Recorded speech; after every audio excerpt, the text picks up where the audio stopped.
Arby's on a very pleasant day in downtown Pittsburgh. Sean McDonough, along with Todd Blackledge, delighted to have you with us. This is the second Johnny Majors Classic. They played last year in Knoxville. A very exciting game, won by Pittsburgh, 41-34.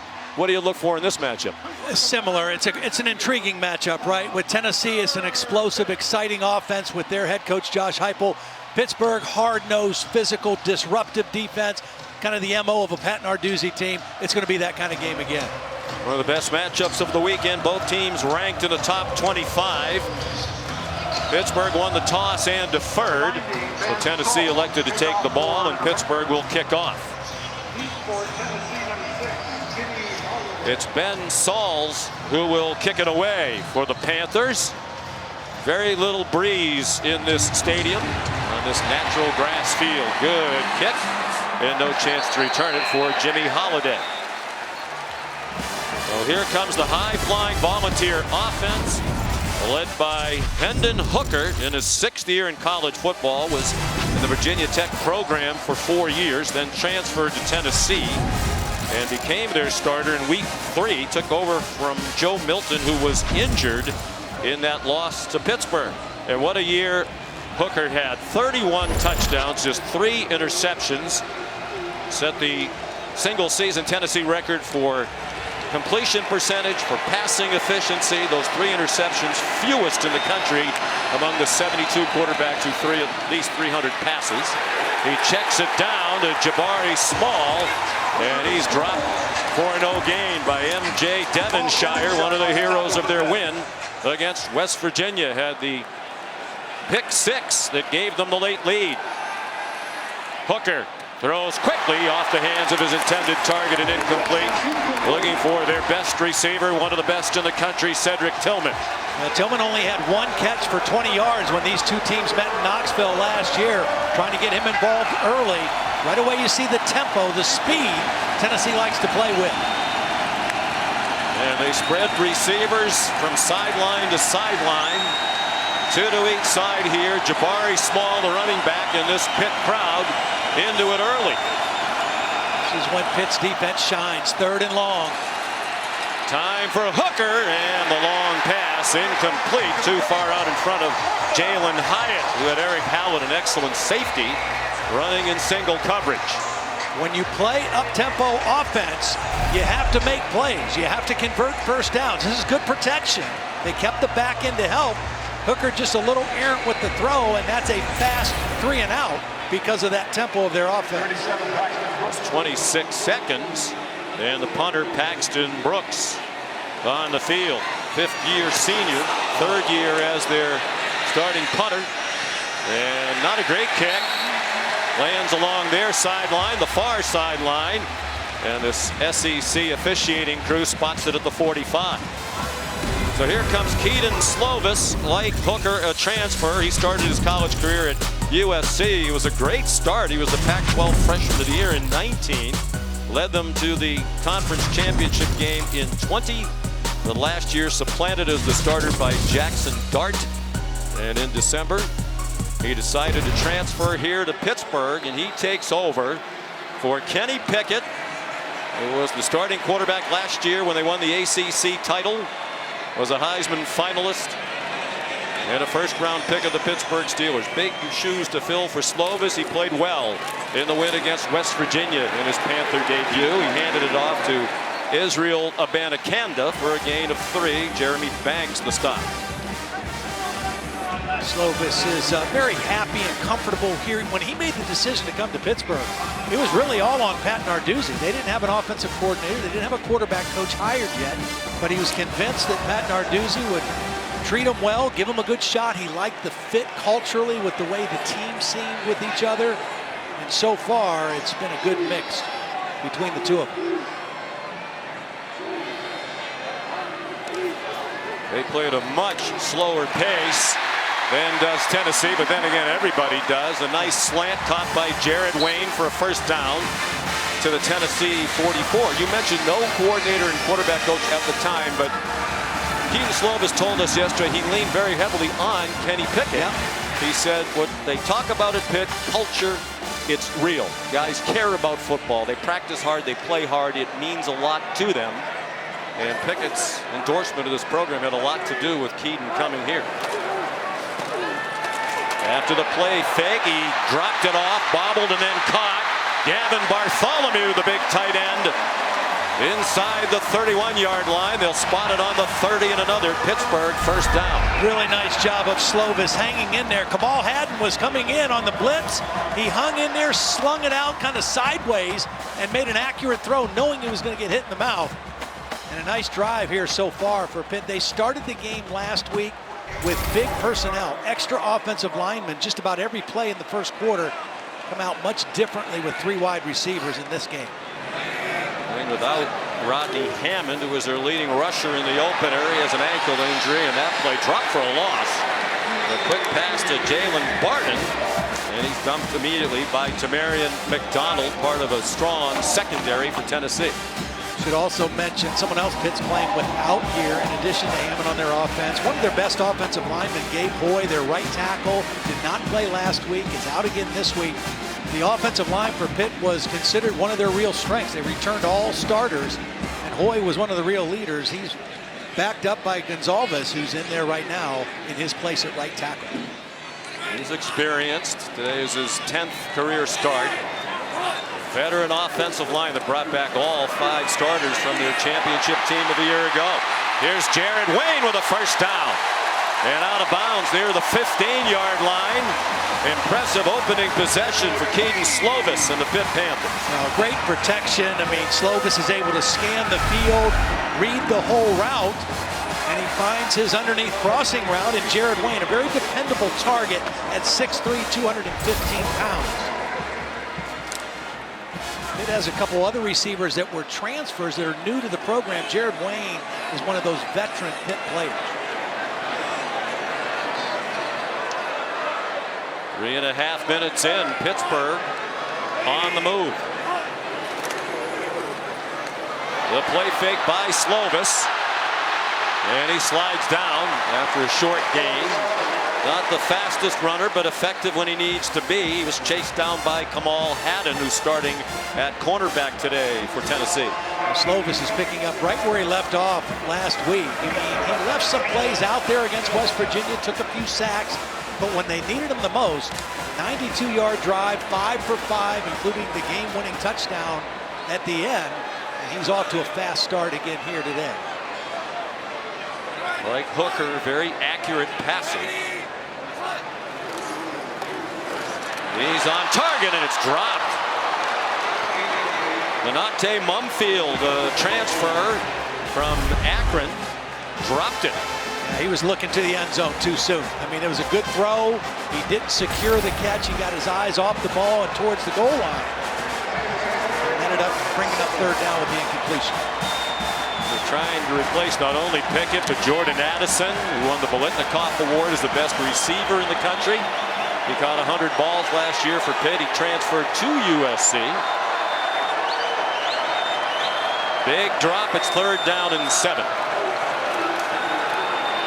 Lots of time, and now running out of it, Slovis. Fires to the back of the end zone, and it is caught, but out of bounds. Mumfield held on to that one, but he was well beyond the back line to the end zone, and the field goal team will come out. Well, that's a good stop by the Tennessee defense. Slovis extended the play. Nice job by the safety McCullough, number 2, just kind of forcing the receiver to the back line.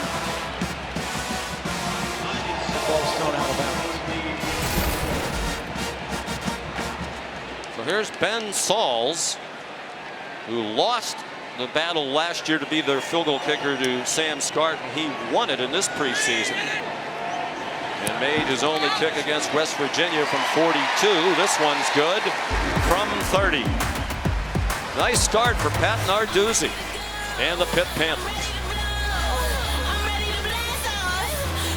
Team, it's been a grind, but I think I've aged you. It's here in Pittsburgh and around college football today with the news early this morning that Frank Cignetti Sr. has passed away at the age of 84. Legendary coach in this part of the country in particular. Started his head coaching career at West Virginia, where he took over for Bobby Bowden. for whom he served as an assistant, but had tremendous success at his alma mater, IUP, where he was an All-American player, returned to win 182 games as a head coach, and fittingly in the College Football Hall of Fame. Inducted in 2013. And Molly, it's a story that hits extremely close to home. And I know you had a chance to talk to Frank Signetti Jr. this morning, their offensive coordinator here at Pitt. Yeah, Frank Signetti Jr. was emotional but in good spirits when I spoke with him before the game. He said there's no question about whether or not he would coach today, saying my dad would want me to coach and keep my promise to these players. Signetti learned the news of his father's passing at 11:11 this morning, right before their team walked through. So he spoke to the team, made them aware of the news, and they celebrated the life of Frank Signetti Sr. during their team mass, Sean. Well, we share in the sadness and in the celebration. We had the pleasure of knowing Frank Signetti Sr., a wonderful man. Hendon Hooker's pass is incomplete through the hands of Princeton Fant, one of their tight ends. I spoke to him on the field before the game too, and he was just saying how thankful he was for Pat Narduzzi. Said he didn't know Pat, but Pat called him out of the blue. He was coaching at BC, offered him the opportunity to move back, his family back. This is his third stint on a staff at Pittsburgh, and it couldn't have been better timing to come back and be around his mom and dad at this time of their lives. Hooker pulls it down and goes nowhere. Well, Frank Signetti Jr. had the great honor of playing for his dad at IUP, for coaching for him there. They were extremely close. Frank Jr. tweeting out this morning, "You're my hero." He had a chance to spend time with his dad yesterday. Coach Signetti Sr. had a stroke back in February, fell into ill health in the last week or so, and had been on hospice care the last few days. Here comes a blitz, and Hooker goes down. Got across the line of scrimmage, so it won't be a sack. Pitt had 5 sacks in their victory in Knoxville last year. Nate Temple leading the charge. When Pitt gets you 3rd and long, that's when they're exotic. They're pretty vanilla on 1st and 2nd down, but on 3rd down, they go 3 down linemen. But they have a lot of guys around the line of scrimmage, and they can bring pressure from all over the place. And they force another punt. Like Paxton Barnes, excellent punter, an academic All-American, 3.92 GPA in kinesiology. A fair catch made by Mumfield on a 50-yard punt. Couple of 3 and outs for Tennessee, and a field goal on their first opportunity for Pittsburgh. They say a good steak shouldn't be. Arby's, we have the meats.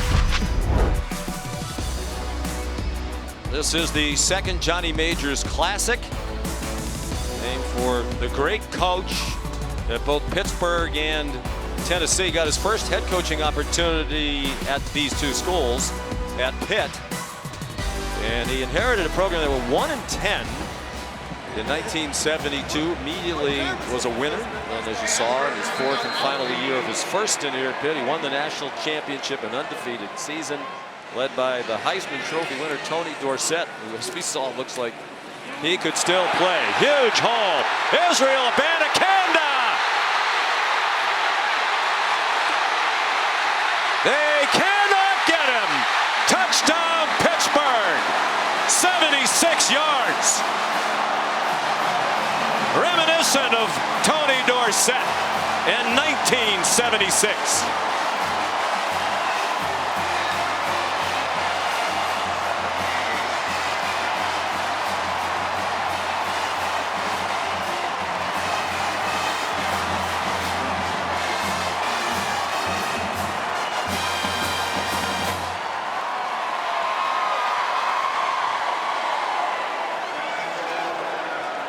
Longest run of his career for Abanikanda, junior from Brooklyn, who was a standout sprinter. Abraham Lincoln High School in Brooklyn, and showed that sprinter speed there. Ben Sauls on for the extra point. And it is good. And a great start for the underdog Panthers on their home field today, leading 10-0. Watch this block by right guard Jake Cradle. That's the first block, and then as you get down the field and Abaconda gets into the secondary, watch the wide receiver right here. Watch this block by Bumfield. He dropped the pass in the first possession, gets a key block there, and then the speed takes him to the end zone. Last week, Pitt was disappointed with the way their offensive line played, disappointed with how they ran the football. This can correct a lot of problems with a play like this. Sean, remember last year in Knoxville, it was Tennessee that jumped out to a 10-0 lead in the first quarter. This year, it's Pittsburgh. TD loves it. One of the great players in Pitt history, obviously Tony Dorsett, and they've had a lot of great players. Israel Abanikanda, a career-long run. 215 pounds, he's got power, but he's also got track sprinter speed, which he showed on that play.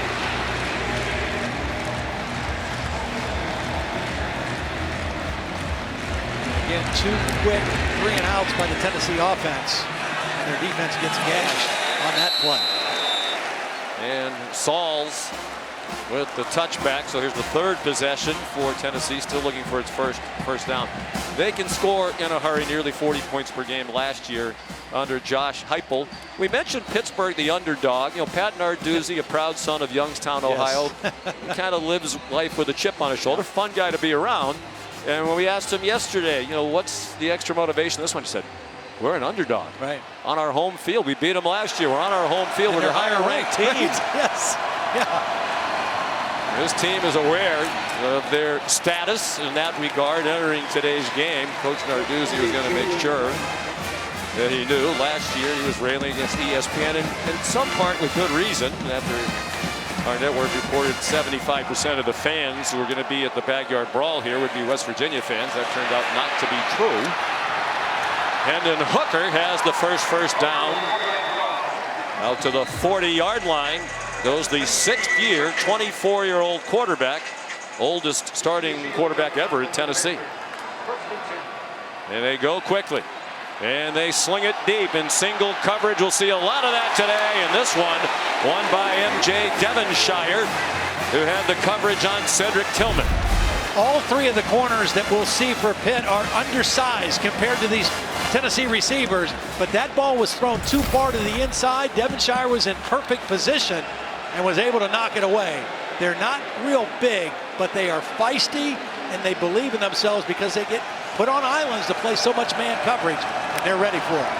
They will face a lot of deep shots no matter who the opponent is because of that single coverage. There's Jalen Wright as their leading rusher in the opener against Ball State with 88 yards. They hammered Ball State 59-10. They snap it quickly on 3rd down. The slant to Tillman. First down Vols to the Pittsburgh 45-yard line. They went without a substitution on that 3rd down play, Sean, so they kept 4-man defensive front in for Pitt and got great protection. Spotted it on the 46. Hooker, flag thrown in the middle of the offensive line. Hooker spun ahead for 12 and what would be a first down. The referee is Jason Autry leading this SEC crew. During the run, holding, offense, number 76. 10-yard penalty from the spot of the foul. Repeat first down. Devontae Spraggins, the right guard, part of a veteran Tennessee line.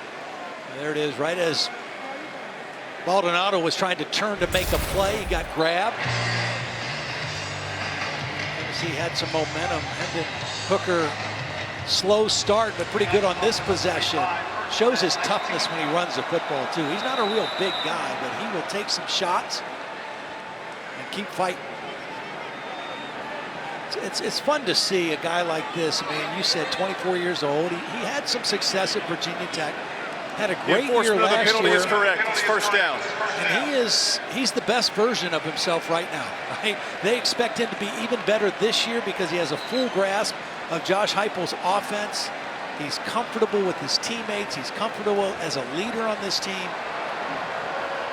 They expect him to just play even better as Tennessee tries to improve on the success they had a year ago.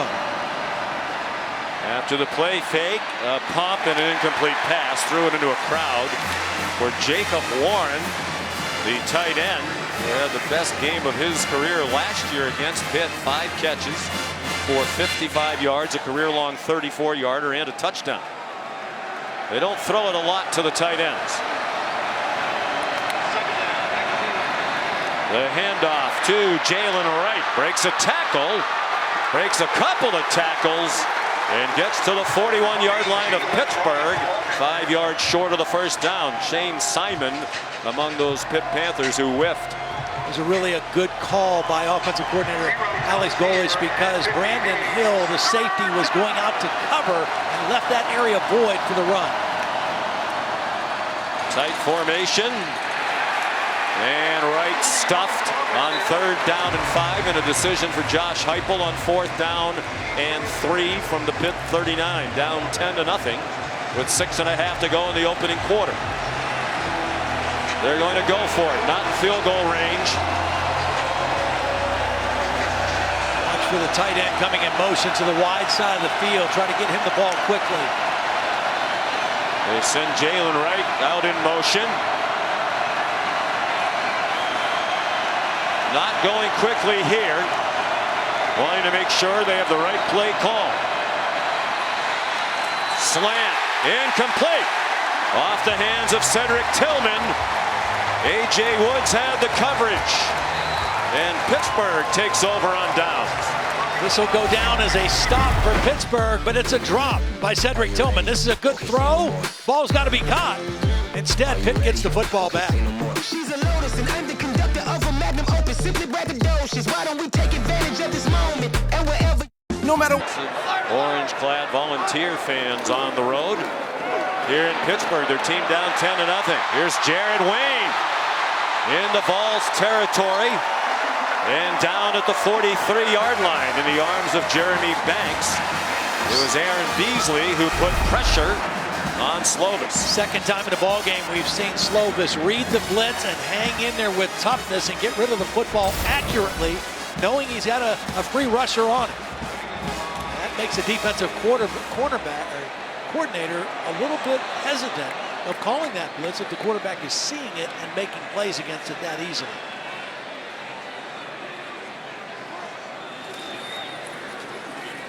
The pass batted down, and it is caught by the tight end, Gavin Bartholomew. And it's a gain to the 36-yard line. They picked up 7. Caught by the offense. Result of play is 2nd down. And Bartholomew was actually staying in to block. He was not on a pass route, but unlike an offensive lineman, he can catch that ball. It picks up a few extra yards, and it's 2nd and short. Jeremy Banks, the active hands. He's a linebacker. He almost ran down at Banakanda on that touchdown run. Outstanding players, Banks, preseason all Southeastern Conference. Good fake again by Slovis, looking for Mumfield in single coverage, and a flag is thrown on Tamarian McDonald. McDonald was in good position. It was going to take a really perfect throw, but right there the hand just kind of prevents the receiver from making a play on the football. He's in good possession. If he makes a play on the football, it won't be a penalty, but he plays through the receiver. Progressive pylon cam gave us a great look at that. McDonald got their season off to a great start in the opener against Ball State. He had an interception on the first play from scrimmage in that game. Ball State tried to run a flea flicker. McDonald picked it off, and it led to a touchdown on the first offensive play by Tennessee. A little different start today against a much different opponent. Indeed. Slovis throws it away. Slovis, as we mentioned, an accurate passer. He started his career at USC. The tackle box. The pass landed beyond the line of scrimmage. 2nd down. Jason Autry determined to have a lot of airtime today, and that's fine. We will compete for it if need be. At USC, in his 26 career starts, he completed 68% of his passes. And 72% his freshman year, which is, almost unheard of to be that accurate, that efficient in your first year of playing college football. There's Kurt Warner, great quarterback, was his high school football coach in Arizona.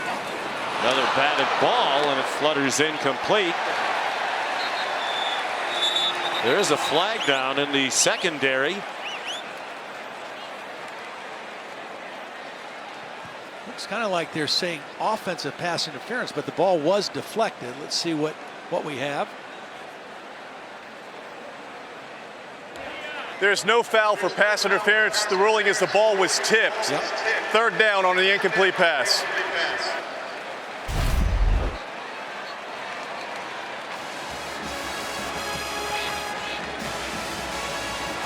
Garrett Garland with the tip. And he comes out of the game on this third down play. 3rd and 10.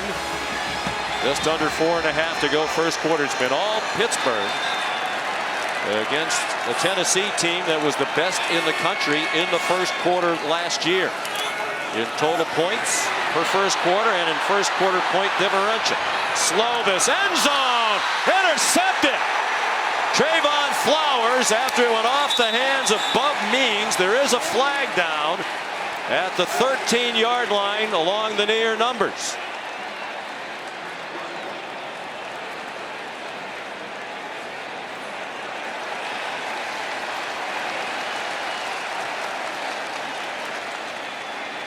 Outstanding play by Flowers. Here's the call.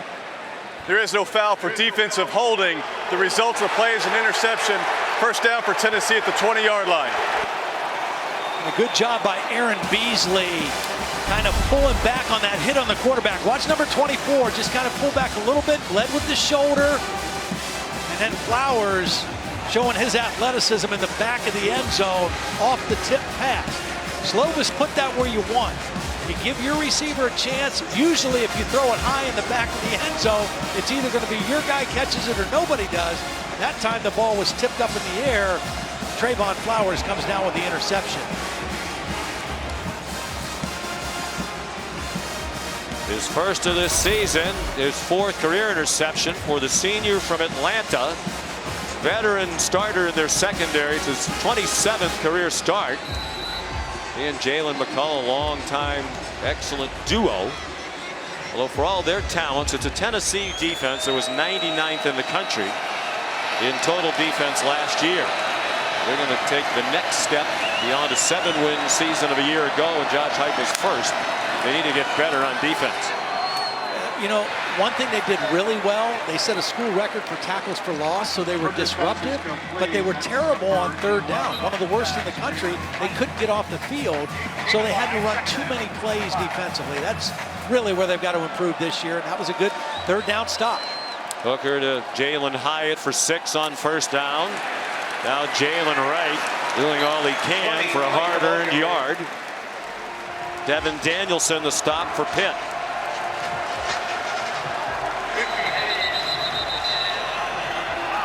Under Josh Heupel, they've scored a first quarter touchdown in all 14 of their games.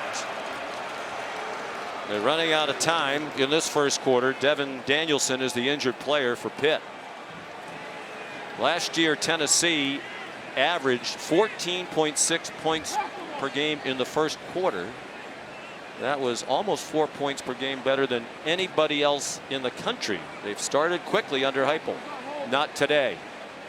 Here's Kevin Nagandi. Sean, time now for our mayhem moment brought to you by Allstate. We go to South Bend. Uh-oh, Boog. Here comes Marshall. 20-point dogs on the road. Yeah, that Notre Dame defense not playing to the same level as they did last week against Ohio State. Kalen LeBourne in the end zone. It is Marshall, the Thundering Herd, up 9-7 at the half. Back to you. All right, gentlemen, thank you.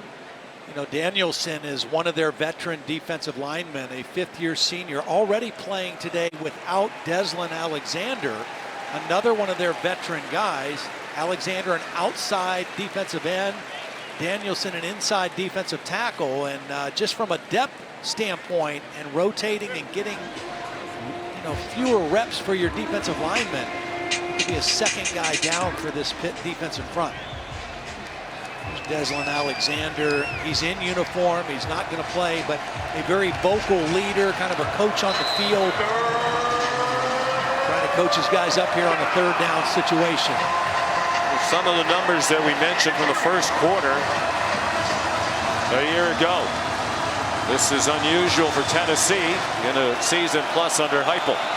Can they keep this possession going on third down and 3 from their own 27? No pressure. Hooker has his man, first down out near midfield.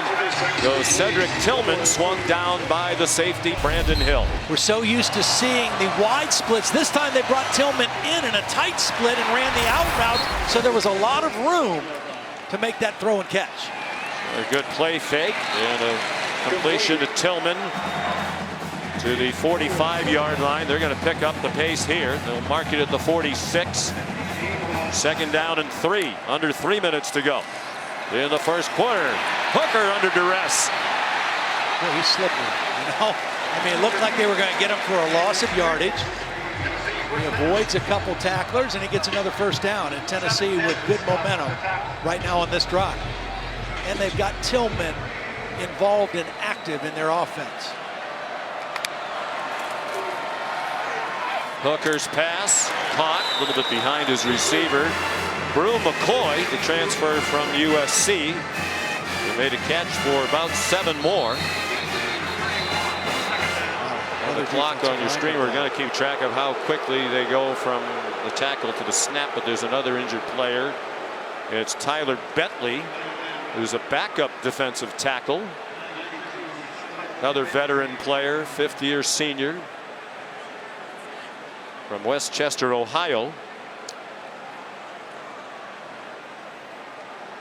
Tonight on ABC. A lot of the former Trojans in this game might be watching USC.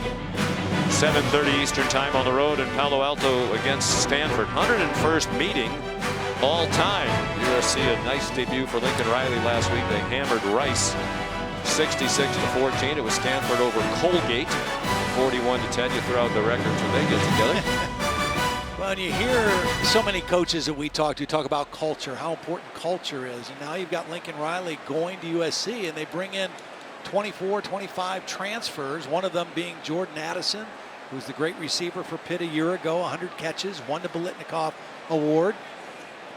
But winning helps your culture, you know. But when you bring that many new players in, you know, that's a challenge, getting everybody on the same page. And here in Pittsburgh, Todd, you referenced earlier Desmond Alexander, excellent defensive end, not playing today. He's one of their captains, a 2-time captain.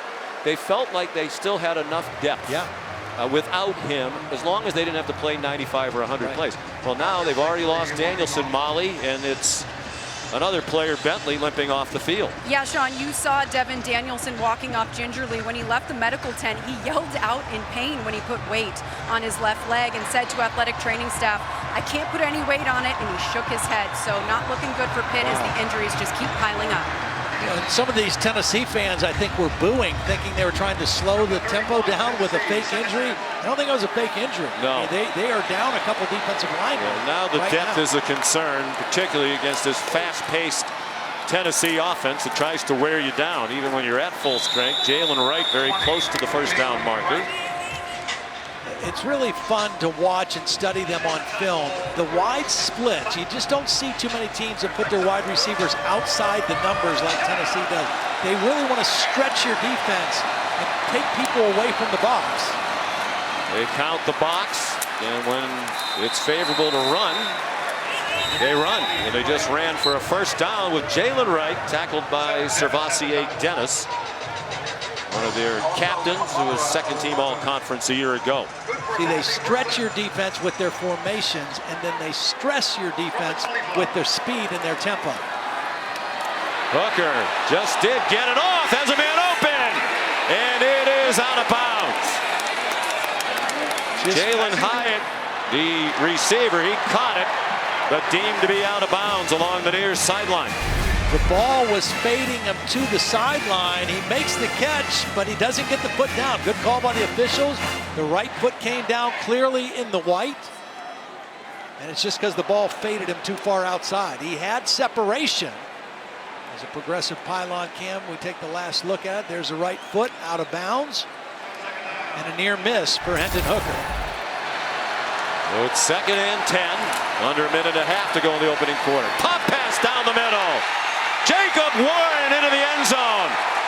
But did he go down before he got there? They're going to spot him down just shy of the goal line. Brandon Hill able to wrestle him down, at least for the moment. It's not a touchdown. This play hurt Pitt last year. In fact, Tennessee scored a touchdown on it in Knoxville. Up the middle, Small has the Tennessee score. And that streak continues. They've scored a first quarter touchdown now in all 15 games under Josh Heupel. Great play call on the throw to the tight end. It fooled the Pittsburgh defense. Great play fake by Hooker. Watch it affect these two guys. The tight end's going to slip right through there, but the safety and the linebacker got their eyes in the backfield, and they lose track of the tight end. So excellent execution, and then they lined up quickly and got the touchdown run by Small. Chase McGrath, another USC transfer, adds the extra point. Jabari Small, the leading rusher from last season. He went for just under 800 yards. As the first touchdown of the game, capping an 80-yard drive in 11 plays. Big interception. Boy, Pitt had a chance to take a 17-0 lead. That one could be a game turner. Hooker was 5 out of 6 on that touchdown drive. 64 yards, and then Small punched it in. He had one in the opener against Ball State. Time for the Aflac trivia question. Johnny Majors won a national title here at Pittsburgh in 1976 and then left to become Tennessee's head coach. He said it was the hardest decision he ever had to make. We want to know who are the other head coaches who left the program following a national championship. I assume we mean Josh Hoffman, the arbiter of all things Aflac, immediately after. Immediately after. And Josh tells us there are 2 of them. Our telecast today on ABC, produced by Josh Hoffman, directed by Scott Johnson. Very pleasant day here in the Steel City. Temperature in the mid-70s. Partly cloudy skies. The sun's been in and out. And here's the kickoff by Paxton Brooks. Vincent Davis brings it back, and he gets stopped in his tracks at the 17-yard line by James Pierce. They were salty on special teams a year ago, and that continues in 2022. Here's the answer. You want to guess before we reveal the answer? No, I don't have a guess on this one. Come on now, academic All-American. Howard Schnellenberger left Miami, and Tom Osborne retired. So Johnny Majors, the only one who left to go to another program, and it was the call of his alma mater. It had not been Tennessee. He said many times he would not have gone. He had a 16-year run there, and then came back here to Pitt to finish his head coaching career. Abanikanda to the 21, a gain of 4. Here's Kevin. Sean, reminding you, we have a big Saturday on the ESPN family of networks over on ESPN. The U.S. Open Women's Final currently going on. ESPN2, Texas A&M at home down to Appalachian State. ACC Network featuring Clemson in control, up 21-3 on the SEC Network. Number 3, Georgia in action. Back to you. Lots of great college football today, including that wild Alabama win at Texas on a last-second field goal. Slovis hit as he threw. He got it to Bartholomew, who got swung down short of the line to gain by about a yard. It was Aaron Beasley, the blitzing linebacker, who put another hit on Slovis, who's taken a pounding here in the first quarter. But 3 times they've had a free rusher. He's seen it, he's recognized it, and he's delivered the ball accurately in the face of the blitz. Like last year in Knoxville, an entertaining first quarter. ESPN's presentation of college football on ABC. We'll return after this message and a word from our ABC stations. If you don't repaint every now and then. Live Moss student sections across the country competing to be the Live Moss student section of the year all season long. That Panther pit got out to a good start. the Taco Bell competition. They turned out in a big way against West Virginia in the backyard brawl, which came back the first time in 11 years and was another classic. Israel Abanikanda on 3rd down and 1 has a Pitt first down on the first play of the second quarter. The Panthers on top 10-7. Molly. Well, Sean, Pitt defensive lineman Tyler Bentley spent a long time in the medical tent. He came out of the medical tent, jogged back and forth on the sideline and looks pretty good, and joined his teammates and gave them a thumbs up and said, "I'm good to go." And they'll need him. Tennessee, even with the sputtering start, is on a pace for 108 offensive plays. A ridiculously high number. That Pitt offense will try to be methodical and keep the defense off the field. Slovis under pressure threw it away in the general direction of Jaden Bradley. The heat came from Byron Young, the senior, 24 years old, out of Georgetown, South Carolina. Yeah, Byron Young uses his quickness and strength to get around again not the normal starting right tackle. And Gonzalez just burst by Byron Young. Great story, kind of a self-made player, and enjoying a fine end to his career. Started last year, at the end of the year, at Georgia Military College, once an assistant general manager of a Dollar General store. Good throw by Slovis. He got walloped again on the delivery, but got it off to Jared Wayne. Latrell Bumpus provided the bump to the quarterback, and Jalen McCullough made the tackle for the ball. Yeah, I mean, he had to get rid of it. Bumpus was unblocked. Carter Warren, their left tackle, had to go inside to take the nearest defender. And again, Slovis throwing under duress with accuracy. Pretty impressive. And he's tough. They told us, the coaches did, Frank Signetti and Pat Narduzzi. They like his toughness. He arrived in January, won his teammates over immediately to the point where they have voted him just months on campus one of the 4 team captains. That meant a lot to him. He faces a blitz. He gets hit again, but got it to Bartholomew. The tight end up and over and in to the end zone. Touchdown, Pitt.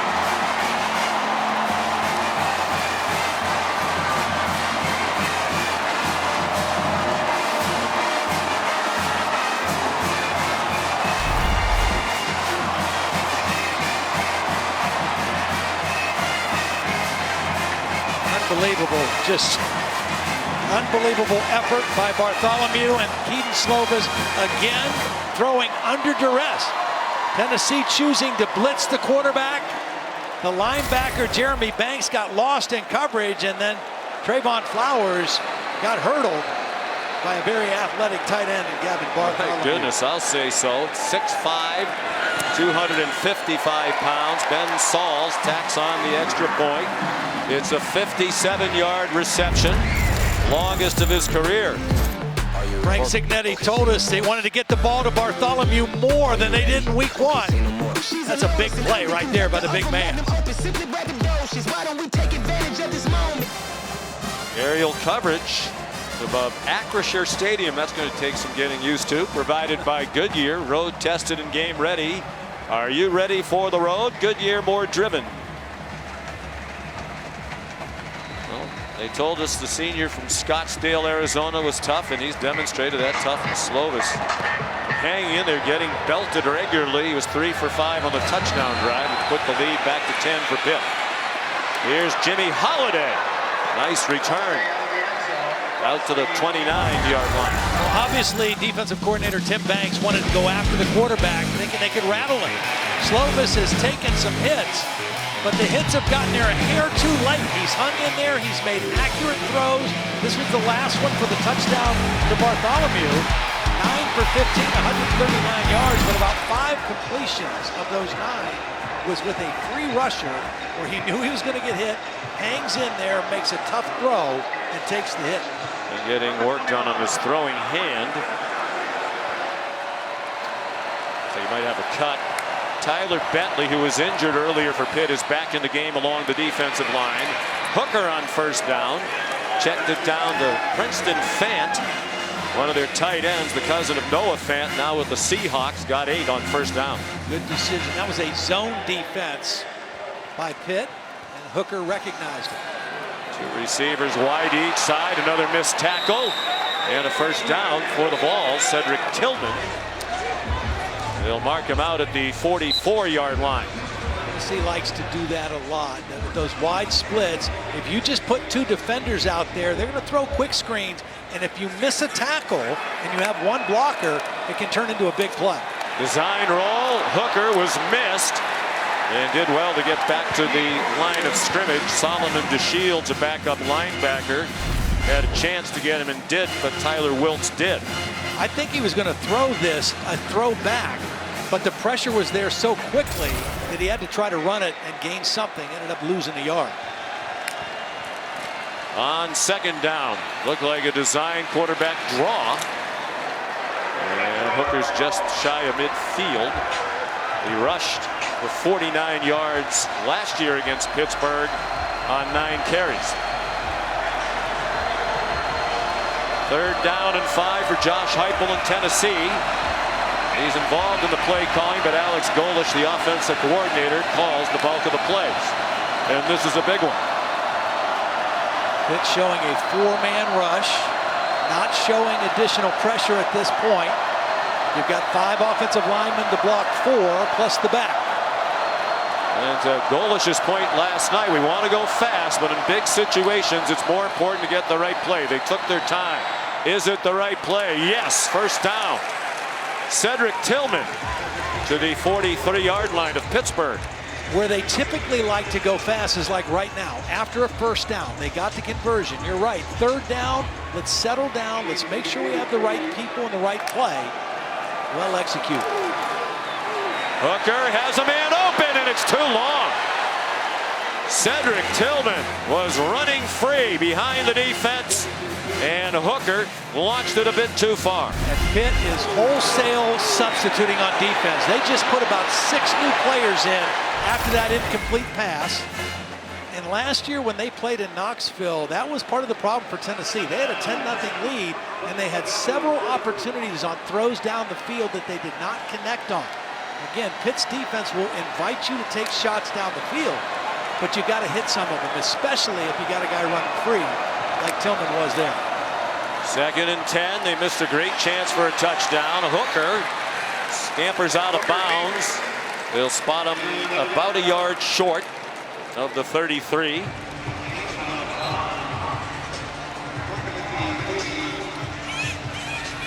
think Tennessee right now, it's 3rd and short. They run for the first down. They get the first down. I wouldn't be surprised to see him take another shot at the end zone right away. And do it very quickly. There's Jabari Small. 5'11", 213 pounds. He got the first down, and now they do line up quickly. Last year, they averaged 20.1 seconds between plays. That was fastest in college football, about a full second faster than Ole Miss and Kent State snapped the ball. So with the play clock down to 15, this is snail's pace. Yeah, really. Probably feels like they're taking a knee. Single coverage again. This time there was good coverage for a moment, but that ended, and it's a touchdown. Brew McCoy won the battle of 15s with Rashad Battle. It looked like McCoy was going to be out of bounds, but if he was forced out of bounds by the defender, he can come back in, reestablish, and make the catch. If he goes out on his own, he can't make that catch, but he was forced out by the defender, Rashad Battle. Used that big body to get back in play, and Hooker hit him with the football. Good concentration by Brew McCoy. Well, crowd irate. Pat Narduzzi's all the way down at the 10-yard line, screaming at the nearest official to him, Chad Green. But you explained it very well, and that's why the touchdown is going to stand. These fans don't know the rules as well as you do. Chase McGrath is on for the extra point. Pat Narduzzi on the field. And in animated conversation with Jason Autry, who's trying to explain the situation. Let's bring in our referee, longtime SEC official, Matt Austin. Matt, what do you think? Yeah, Sean, Todd said it exactly right. The receiver is definitely forced out of bounds. Right here, you can see him going out because of the contact. He does reestablish himself. You see the deep official throw his hat. He's signifying that he saw everything. He knows how the receiver got out of bounds. The fact that he didn't throw a flag means he ruled him to be forced out. So this was just good officiating all the way around. And well explained by both you and Todd. The head coach for Pittsburgh is challenging the ruling on the field. Timeout.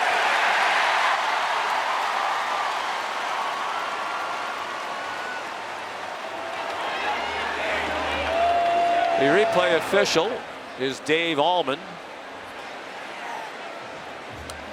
That is the headlinesman Chad Green chatting with the always animated Pat Narduzzi. Again, the issue is, did Brew McCoy go out of bounds on his own, or was he forced out? And it was very clear that he was forced out now, I by wonder Rashad if the Pitt Battle. people are upset about the very end of it, where they thought perhaps Brew McCoy had pushed off the defender. With that hand to the chest, I don't think so. Matt, did you see anything there at the end of the play after the question about the out of bounds?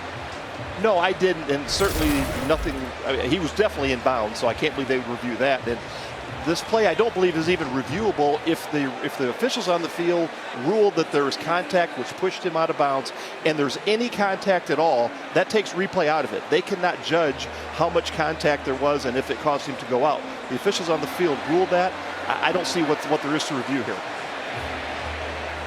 Unless there's some different interpretation from the replay booth. Well, if I were a Pittsburgh fan, I'd be encouraged by how long this conversation's going. After video review, the ruling on the field is confirmed. Yes. The receiver was forced out, came back in, immediately completed the pass. It is a touchdown. Pittsburgh is charged a timeout, and they have lost their challenge for the game. We'll try it for the point after. I'm surprised. I mean, that almost makes you feel like maybe they weren't familiar with the rules, and you know that they are. Right. Because Pat Narduzzi kept looking up at the big screens here at Acrisure Stadium. He saw the play clear as a bell. But he had nobody to explain it to him as clearly as you did and Matt did. That could be big later on. So Tennessee an extra point away from a 3-point game. And McGrath adds the extra point. Brew McCoy, transfer from USC. Stop us if you've heard that before. Has a touchdown. His first as a Tennessee ball. It's time for Todd's Taste of the Town, brought to you by DoorDash. We kick off our season at Serafino's, a neighborhood home-style Italian restaurant started 21 years ago by Joey Caliguire with recipes from his grandmother and his mother. He wanted to create an atmosphere similar to his mom's house on Sunday when she would cook for family and friends throughout the neighborhood. Her focus was fresh ingredients, large portions, and most importantly, everything prepared with love. So a couple of the family favorites, veal parmesan, greens and beans, which is sauteed spinach, white beans, and Italian sausage, and homemade gnocchi with fresh bolognese sauce and a couple meatballs. It is good to be back. Boy, is it ever. It is good to be back. And a big new sponsor, DoorDash. Yeah. Now, I didn't bring you any of the messy stuff, but I did bring you some of the pizza. This arugula and prosciutto pizza with hot honey, off the charts. Well, off the charts. It looks delicious. You and I have dined at Serafino's before. But this doesn't just happen, as you can well imagine. So I'm going to hand it off to Zach Rapatrazone, our fine spotter. It's also my food taster. Okay. We meet angry. Come Zach. on, he's a little bashful. Come on, Zach.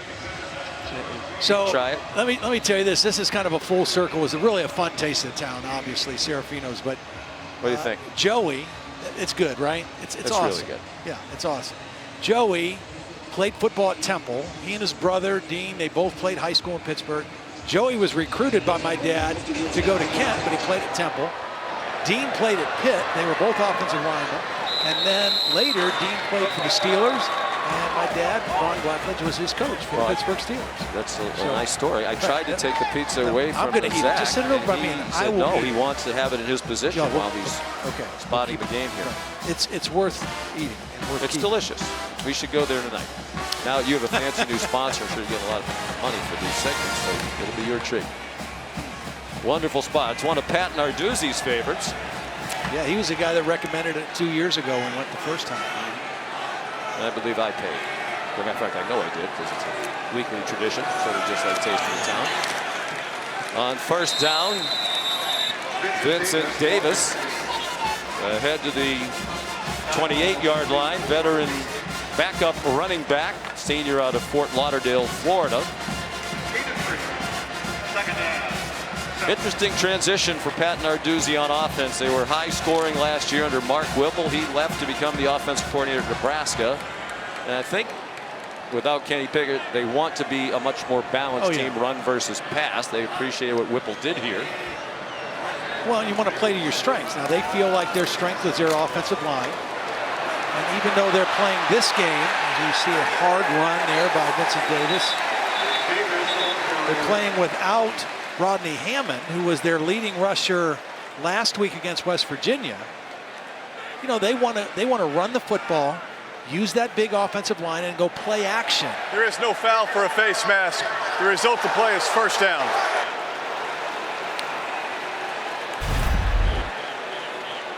Good hard-nosed run right there by Vincent Davis Jr. He was the leading rusher in the game a year ago. McCullough did have his hand on the face mask, but he slid it off without grabbing. That's why there was no penalty for a face mask. Wow. Matt Austin nodding his head in full agreement. You are right on top of these calls and non-calls today, Mr. Blackledge, even with that full stomach. Slovis over the middle, deflected and caught. That's the second time today the Pitt Panther has caught a ball that was tipped by a Tennessee ball. This one taken in by Bub Means, a transfer from Louisiana Tech. And Jeremy Banks got his hands on the football, and then after the play had a couple words for Means like, "You're welcome that I didn't intercept that." But good concentration by Means. Pitt on the move with another first down. They need to replace those 100 catches from Jordan Addison, who transferred away from Pitt to USC. Bartholomew, the tight end, a late substitute, so the center judge steps in to allow Tennessee the opportunity to sub. Timeout, Pitt. This is their second charged timeout of the half. And it comes with 8:10 to go. Another entertaining game in the Johnny Majors Classic. Pittsburgh and Tennessee in downtown Pittsburgh.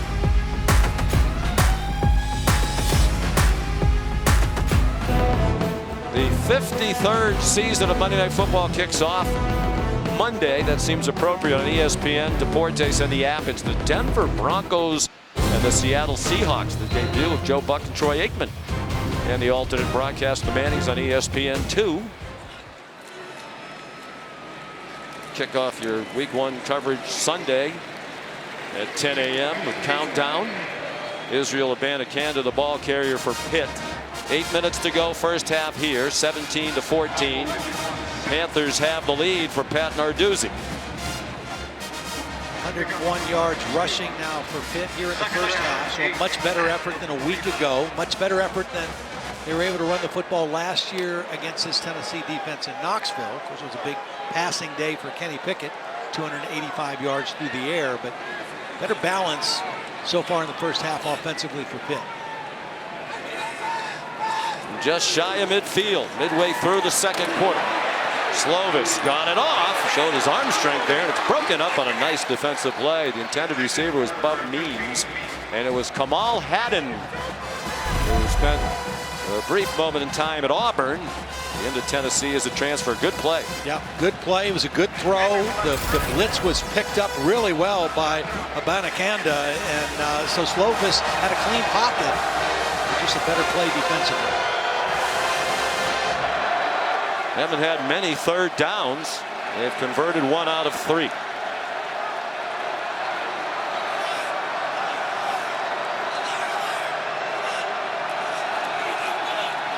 And the pass caught on a slant for a first down. Jalen Barden Jr. from Lozella, Georgia, with a gain to the 34 of Tennessee. They did a nice job of using the tight end Bartholomew to pull the linebacker coverage away to really open up that throwing lane, and a good crisp throw on time by Keaton Slovis for the first down. Nice route design that time, pulling the middle coverage away.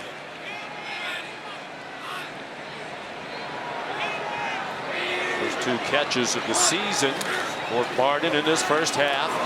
After the 17-yard gain, Slovis scampered out of bounds with a short pickup. I think he wanted to hit Barden again for his 3rd catch, but Barden fell down. A little misdirection. We're going to kind of flip it to him right out of the backfield. He had a lot of room to run if he stays on his feet.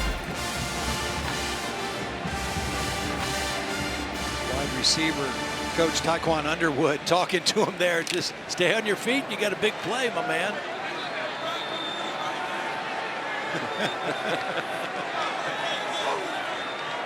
Looked like he tripped over a Bandicanda, was going in the opposite direction. 4-man rush, a pocket, and almost another interception for Kamal Haddon. This time intended for Bub Means. I was ticked again by Jeremy Banks. That's about the 2nd or 3rd time he's got his hands on the football. He's not rushing. He's just watching the quarterback and timing his jump. And they're not able to get the interception off the deflection. Well, Pitt has had 2 completions on Tennessee deflections. Maybe they put that into the playbook now. The old ricochet. They're on the fringe of field goal range.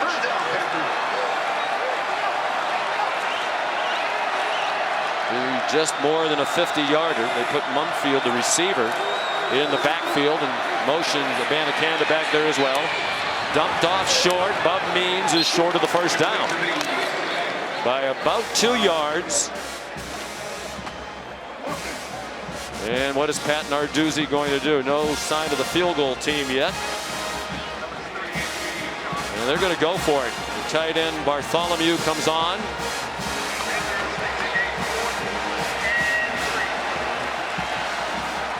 Got to be a quick throw, and that big target Bartholomew, a guy you want to think about here, maybe a little too far to run the football. Bartholomew right here on the end of the line to the wide side of the field, number 86. Play clock at 3 as they snap it. He gets buried from behind.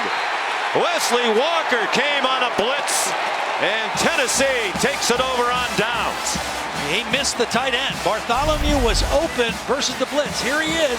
He's just going to go and sit down. The blitz is coming from the outside, and Slovis, for the first time today, doesn't see it. There's his tight end wide open. It would have been an easy conversion on 4th down. His eyes were in the wrong place, and Tennessee, for the first time in the ballgame, got home with the pressure. Oh, a sack, a 7-yard loss for Pittsburgh. And another beating delivered to Keaton Slovis. And he's not going to get through the year, Todd, if he continues to take hits like this. And now down by 3. Here come the Vols. Damari Small sliced his way to the 38 for a gain of 4. Tennessee, a lot of time here before halftime. All 3 of their timeouts remaining. Here comes pressure from Pitt. They don't get there. Flag down. Single coverage beaten again. All the way to the goal line goes Tillman. No signal yet. Touchdown. He beat MJ Devonshire. But there is a flag down back near the line of scrimmage. I'm wondering if they got the center, Cooper Mays, number 63.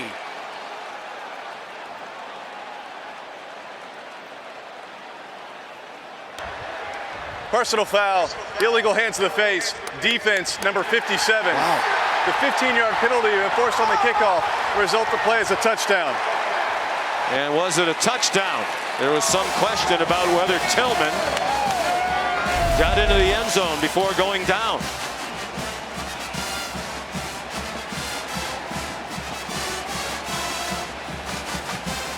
Progressive pylon cam will give us another good view. He's okay. Well, is that his forearm or his elbow down before the ball crosses the plane? Potentially. That's the question. Right about here, Matt Austin, is he down? Matt, what say you? I think he is down. The ruling of a touchdown is under video review. It was hard to tell at first because the wrist is part of the hand, but I do think the elbow or the whole forearm and the elbow got to the ground just before the ball broke. And the ball, just the front part of the ball has to cross the plane, right? It doesn't have to all the way go in the end zone, but I think you're right. I think that forearm was down before any part of the ball crossed the plane of the goal line. I agree. It's a 62-yard play. And Tennessee, Todd, doing a great job taking those deep shots. Yeah. Well, you have to. Connecting on them. You have to, because Pitt will invite you to that because of so much single coverage.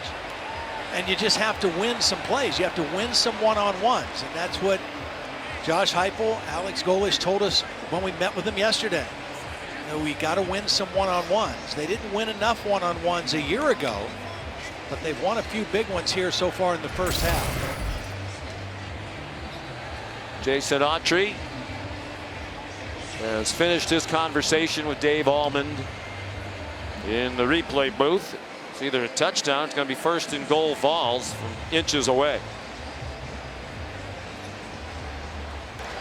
After video review, the runner was down a half yard short of the goal line.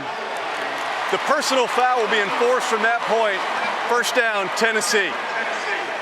Well, a double break for Pitt because the penalty enforcement is going to be a couple of inches. It won't come on the kickoff should Tennessee score and take the lead for the first time. Separation. I mean, Tillman just ran by the corner. Devonshire, who was the hero a week ago against West Virginia. Again, it's kind of feast or famine when you play cornerback in this defense. Officially a 61-yard play now that it's not a touchdown. Tillman really emerged last year. He's a fifth-year senior. Jabari Small, the running back, and the touchdown scorer. And Tennessee leads for the first time today. Just the opposite of the game last year. Last year in Knoxville, Tennessee jumped out to a 10-0 lead. Pitt battled back, took the lead in the second quarter, and went into halftime with the lead and never trailed again. Tennessee made a furious comeback in the fourth quarter, but it was short. This time, Pitt starts with the lead. Tennessee crawls back. And right now, before halftime, Tennessee trying to go into the break with the lead. Well, that interception thrown by Slovis when it looked like Pitt was about to take a 17-0 lead. The biggest play in the game right now. And Chase McGrath adds the extra point. And it's a 4-point advantage for the Volunteers. Tillman set it up. He beat Devonshire in the one-on-one coverage. He was targeted 10 times, 6 catches, 111 yards, and a touchdown, or short of a touchdown.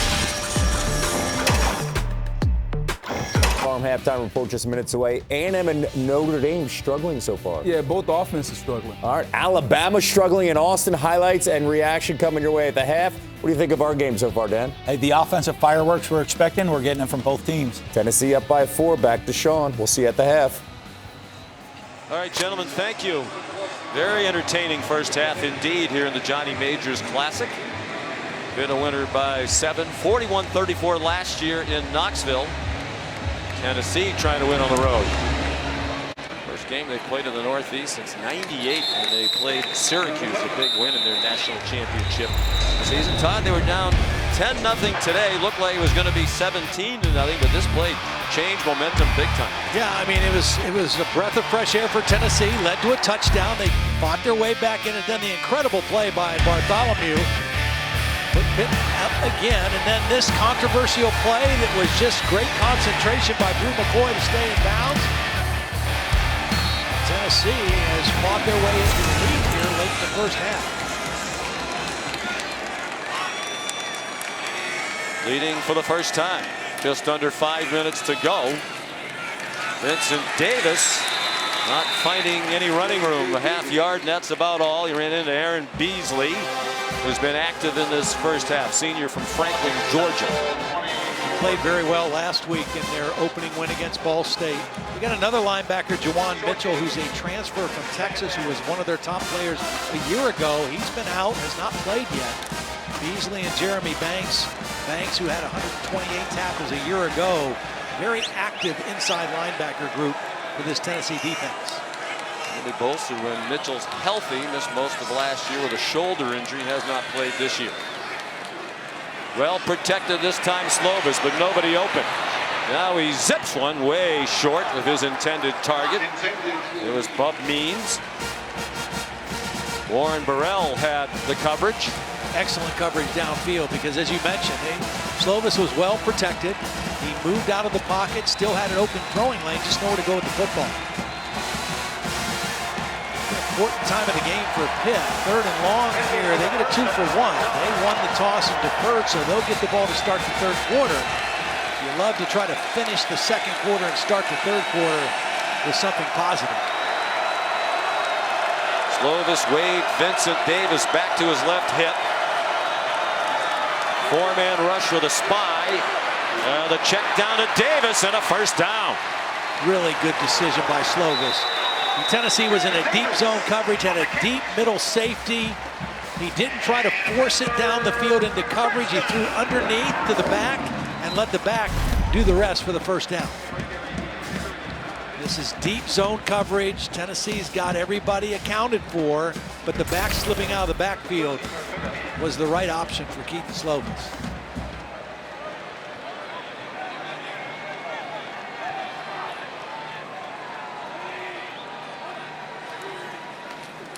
And Davis nowhere to go. Stuff for no gain again. Roman Harrison, backup defensive end, plays the Leo position. Another senior on this defense out of Bainbridge, Georgia. Well, you said it earlier. For Tennessee to take the next step in their development under Josh Heupel, it's got to be starts with their defense. In the league that they play in, you can't just hope to outscore everybody. You got to play good defense too. You got to stop the run.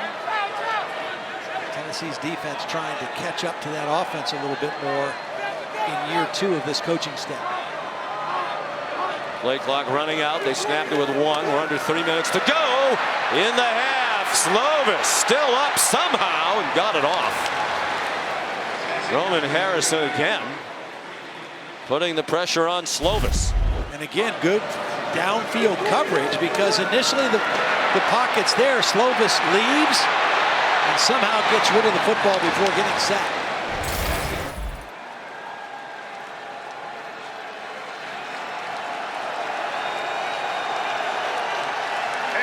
Nine hits delivered on to Keaton Slovis, pardon me, by this Tennessee defense.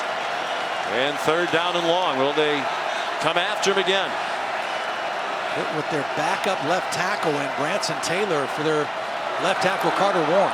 Who's one of their best, if not their best, offensive linemen. They get a completion to Kanate Mumfield, but he's short of the first down by about 2 yards. And Pat Narduzzi has the punt team ready to come on. No sign of Warren, who has started 36 games on the offensive line, a 5th-year senior. If there's something wrong with him, that's another big blow to the Panthers. Already mentioned Gabe Hoy, the starting right tackle, another vet not playing in the ball game today. In uniform. He started 27 games at the other end of the line. So here's Sam Vanderhaar. Can punt with either foot. This one's right-footed. He's from Australia. And a little backspin on that one. They'll down it at the 23-yard line. Now a quick word from Cheez-It. I feel the cheesiest, but the chain puts the extra cheese on the cracker. It's here. Look at this. It's the cheesiest chain. This is the cheesiest day of my life. This takes spinning cheese to a whole new level. Cheez-It, official sponsor of the college football playoff.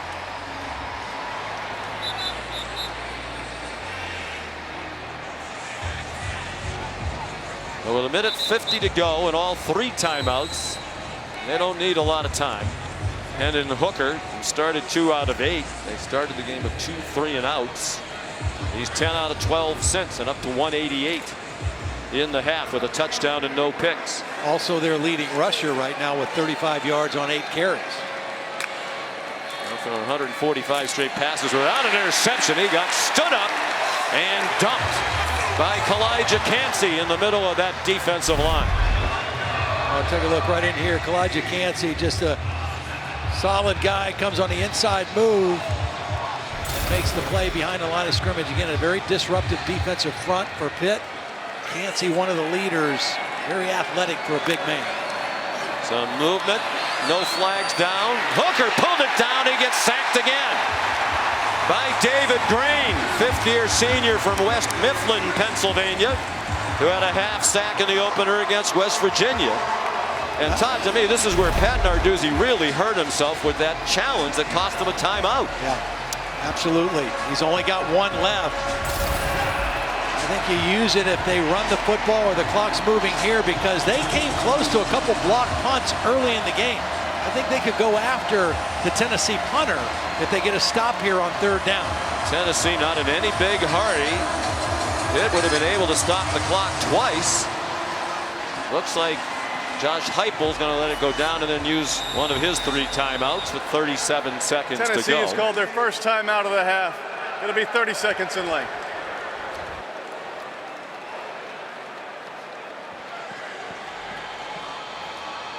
Then we go back to the challenge. And you said immediately what happened on the long play to Brew McCoy. Was pushed out of bounds, came back in, made the catch. It was a touchdown. Seemed clear as a bell to you, to Matt Austin. And Pat Narduzzi didn't have to rely on assistant coaches because he kept looking up at the big screen here at Acrisure Stadium and seeing the same replays we saw.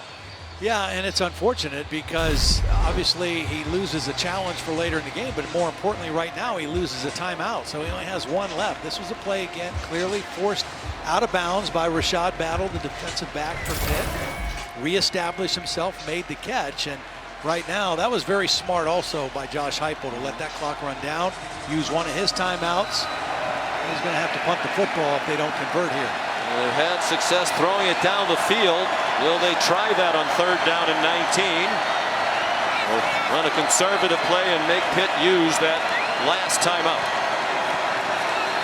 Jalen Wright's the running back. Hooker's had more freedom this year to change the play. Calls his own number and gets a couple. Wrestled down by John Morgan, who's the primary stand-in for Deslin Alexander, who's out today. Morgan was excellent last week has called their West 3rd Virginia. and final timeout of the half.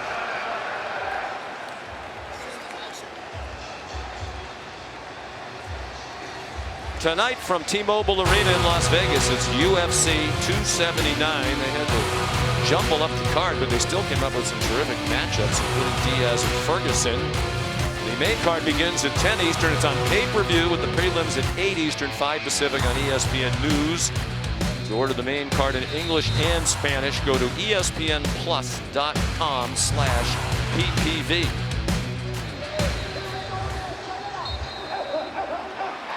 Apparently one guy didn't make weight. They had a lot of hostilities at the weigh-in, the press thing the other day. That should be fun to watch tonight. Again, I think if you're Pitt, I think you try to go after this fact. They don't even have a returner. They were very close to blocking the first 2 Tennessee punts. This time they are going to sell out. They've got 2 gunners, everyone else on the line of scrimmage. Veteran punter in Paxton Brooks, 50th career game, 4-year starter. He knows to catch it and get it off. He didn't get it off quite as quickly as he might have. And it was a very nice kick. And it goes out of bounds at the 37, so 21 seconds, no timeouts for Pitt. The defense rose up. Yeah, they did. They got the loss of yardage play early, and then they came back on 3rd down. A little conservative by Josh Heupel, not wanting to do anything right here at the end of the half to incite this crowd or to give momentum to Pitt. Pittsburgh's defense with a good possession there, and their offense gets one more shot at it here. No timeouts, 21 seconds. If you get a completion on this first play across the 50 or in that area, now you got the opportunity to maybe throw towards the end zone. Tennessee is probably going to be back in a soft type of zone. Pitt hasn't been able to take many deep shots. They've had a hard time defending, protecting Slovis, defending the rush. And right on cue, he gets swung down. And the ball has come out. Tennessee thinks it was a fumble. Omari Thomas came away with the ball. And it will be Tennessee ball. Tyler Barron with the pressure and the sack, and he really threw. Recovered by the defense. Please place 14 seconds on the clock. First down, Tennessee. He threw Slovis to the ground violently. The ball's coming out clearly before he hits the ground. So that is a fumble. Recovered by Tennessee. And so the conservative offensive play call and the timeout paid off for Josh Heupel, who now has 2 timeouts left and a chance to attack the end zone. And Carter Warren, who is their starting left tackle, the veteran standout, was back in there for that possession, so he was just getting a breather on the last series. That's Nick Patty, the backup quarterback, who probably wouldn't want to go in today. The beating that Slovis has taken, but he better be ready. Nice little gain by the defensive line, and now Tennessee with a chance to attack and tack on more before halftime. Interesting formation. 3 receivers wide and the rest of them tight. One-on-one again, and that one's intercepted. MJ Devonshire takes it back for the Panthers. And the question was he in bounds? He had a pick in the win, the huge pick 6 for the winning points against West Virginia a week ago Thursday here. And are those toes on the line? Now they're going to take a look at this as we take a look from the progressive pylon cam. I think that's out of bounds. He made a great play. And remember, we said if you're a corner in this Pitt defense, it's feast or famine. You're out there on an island a lot. He got beat earlier in the game by Tillman. And that time the ruling of an interception on the previous play is under video review. Timeout. It was almost certainly going to be overturned. MJ Devonshire, what a thrill for him. Grew up in Aliquippa, not far from here. Elected to go to Kentucky, transferred back home. Said he was encouraged to transfer back home by, among others, Darrell Revis from Aliquippa. Ty Law tried to get him to go to Michigan. Yeah. He was happy at least he came back home to play for the Pitt Panthers. Aliquippa, the same hometown as Tony Dorsett. Mike Ditka, a lot of guys. And so he was very... Not a lot of good football players. No, very familiar with the backyard brawl, and when that rivalry got reinstated this year, he very much aware of it and wanted to make a big play, do something special in that game. Well, they caught a huge break. It looked like West Virginia was driving. Yeah. Bryce Ford Wheaton, who had a huge game, had a pass go off his hands, went up in the air, into the arms of Devonshire, who ran for the touchdown, 56 yards with 2:58 to go. We asked him when we visited yesterday, what were you thinking? He said, don't get a penalty when I score. Because Coach Narduzzi isn't going to like that. So the discipline has been driven home. There's the big break for Pittsburgh. After video review, the defender stepped out of bounds before completing the catch. And Devonshire is incomplete. Made it pay. It'll be second down at the 28-yard line. That was his second career interception. This one would have been his third. It's been overturned. Both were big. He had an overtime interception against North Carolina to seal a win last year. So they'll put the ball back at the line of scrimmage. Now you got to line right back up again. Now, how does Josh Heupel approach these final 10 seconds?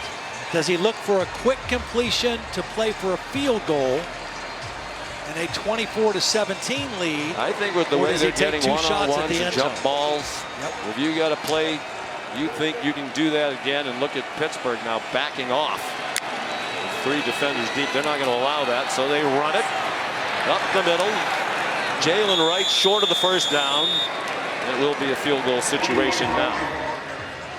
Tennessee has called their second timeout of the half. Please reset the game clock to 5 seconds. This is a 30-second timeout. Well, do you get greedy here, or do you kick the field goal? Kick the field goal. You know, your defense is playing well. They're putting pressure on the quarterback. They're getting hits on the quarterback. They've held their own okay on the run game. And it's the kind of game you expected it was going to be. You expect a 4-quarter game here in Pittsburgh against a good opponent. Take the lead, go into halftime with a touchdown lead if you get a conversion here on the field goal. Well, they have a good kicker in McGrath. There's the starting kicker at USC, and the Trojans will be on Saturday Night Football on ABC tonight, presented by Capital One against Stanford, 7:30. He is now in his second year as the kicker at Tennessee. Had a very solid season last year. Got a degree from USC in communications. Right between the hash marks. This will be a 37-yard try. A 7-point lead. And it is good. Oh, baby draw. And the 5th-year senior from Newport Beach, California. That's 10 points off turnovers now for Tennessee. They have not turned it over. The Panthers have turned it over twice. On an interception, on a ricochet, and on a lost fumble. Both by Keaton Slovis. And here's Molly McGrath. Coach, what went into that decision to challenge that Tennessee touchdown in the second quarter? You know what, they talked about him being pushed out, but I don't think he got pushed out. I think he ran out. They lined up in these wide splits and they cut themselves off. We had a hand on him. We didn't push him out. He ran out. So that's what I just disagree with the call still. And Keaton Slovis taking a lot of hits. How concerning is that? He's a tough kid. We're ready to go. He's going to make plays. He's made some great plays today. We'll keep making them. All right, thank you, Coach. All right, you didn't think there was a push? That's at least an explanation. Just thought the defender had a hand on it. Entertaining first half. We'll send you to the studio for the State Farm halftime report after this message and word from our ABC stations. The all-new 2 for $5 menu. Big news is that Keaton Slovis, who got hit time and time again in the first half, is not going to play in the second half. Molly McGrath telling us he has an undisclosed injury. Nick Patty, the backup, has been warming up, and you could just about see it coming, Todd Blackledge, with the way he was battered and bruised by this Vols defense. He showed great courage early. He hung in there. He made throws under duress. 3 rushers, but those hits accumulate, and the last one when he fumbled, he got kind of tossed around and thrown down to the ground pretty violently, landing on his shoulder. Don't know what the injury is, but he took way too many shots in that first half of play. Short kickoff and a fair catch made. So it'll be Nick Patty to take over. He has started 2 games as a Pitt Panther, played in 17 in his career. He actually started their bowl game against Michigan State, the Chick-fil-A Peach Bowl, when Kenny Pickett decided not to play in that game, get ready for the NFL draft, in which he was a first-round pick. But there was some competition in the preseason. Slovis had to earn it, and they think Patty is a talented guy. Well, I think they think he's talented, and they also know that he's got the respect of his teammates, all right? He's been a part of this program. He's been on the team.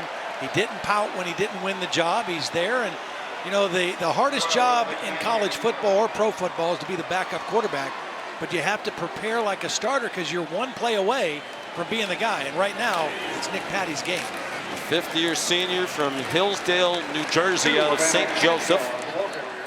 They start on the run with Israel Abanikanda. I mentioned he started the bowl game against Michigan State, completed 2 out of 5 for 21 yards, rushed 3 times, and for a TD. Missed the final 3.5 quarters. He suffered a broken collarbone and did not play the rest of the game. Dazzling 16-yard scramble and touchdown run. And a Pitt touchdown. He broke his collarbone. Off the play fake. In the flap, Bartholomew taken down immediately by Byron Young. We talked to Tim Banks yesterday. He said one of the things in the development for Byron Young now is not just rushing the passer, but guarding a tight end in man coverage, dropping into zone, taking his game to the next level. That was beautiful work by a defensive end, dropping into coverage, man-to-man on a tight end, and then making a sure tackle short of the first down. One of the great stories in college football. Molly McGrath has spoken with him. He mentioned he was working at a Dollar General store as an assistant general manager. At the Georgia Military College, tried out for the team and made it, and that started his college football career. On third down, Patty. And a flag thrown late along the far numbers at the 36-yard line. And Patty treated just as Slovis was by these Vols, banged around by Aaron Beasley and Byron Young.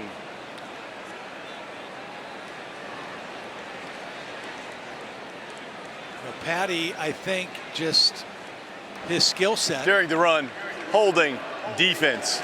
10-yard penalty added to the end of the play. It includes an automatic first down. That's huge, obviously. It would have been a punt.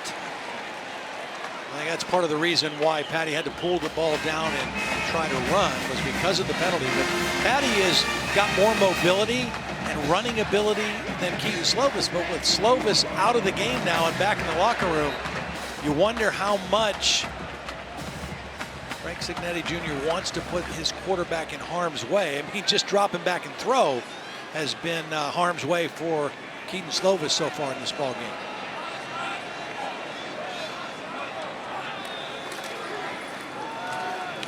Israel Abanikanda had a long touchdown earlier, and he almost broke free to take that one the distance. He had a 76-yard touchdown run in the first half.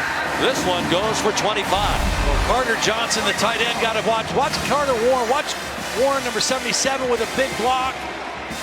And here's the tight end down the field with a pancake block of the tight end of the safety Flowers. Blocking at the point of attack and blocking at the next level. And another big run for Pitt. Planting Flowers down the field. There's Carter Johnson. 6'2", 250-pounder. Out of Pickerington, Ohio. Butler Community College in Kansas. The defensive holding penalty huge. Now Pitt trying to take advantage. Whistle stopped the play. Game. Offense number 12. 5-yard penalty. Remains first down. Patty was a top recruit. Rated one of the top 20 pro-style quarterbacks in the country, coming out of high school in New Jersey. Redshirted here in 2018, served as the top backup the last couple of years behind Kenny Pickett. If you're Pitt right now, you want to try to lean on your offensive line in the running game and protect your quarterback with max protection on play action to take some shots down the field. On the delay, Abanikanda stopped for no gain by Big O, Omari Thomas. Tim Banks told us yesterday we need Big O to be stout, be a factor, and he was on that play.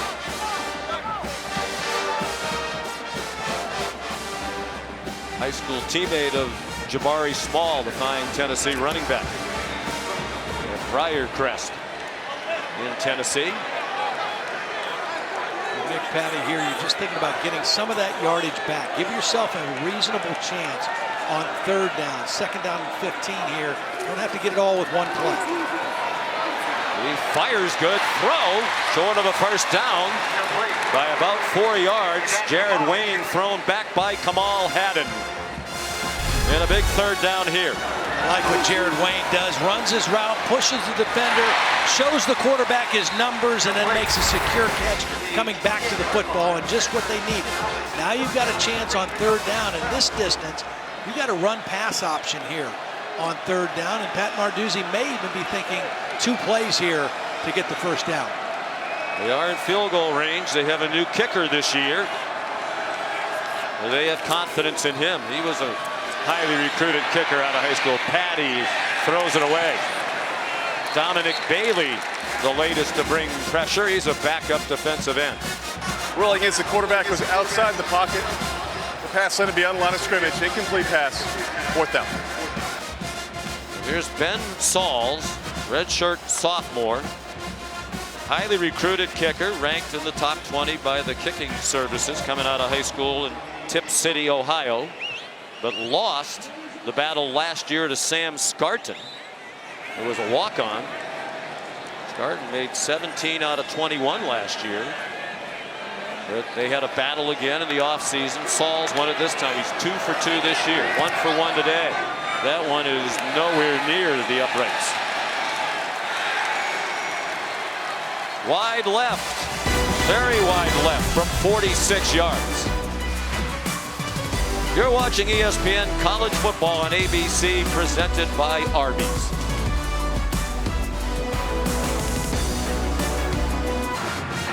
Back here in Pittsburgh, where Tennessee is up 24-17, and their head coach Josh Heupel told me his team started to settle in offensively in the first half.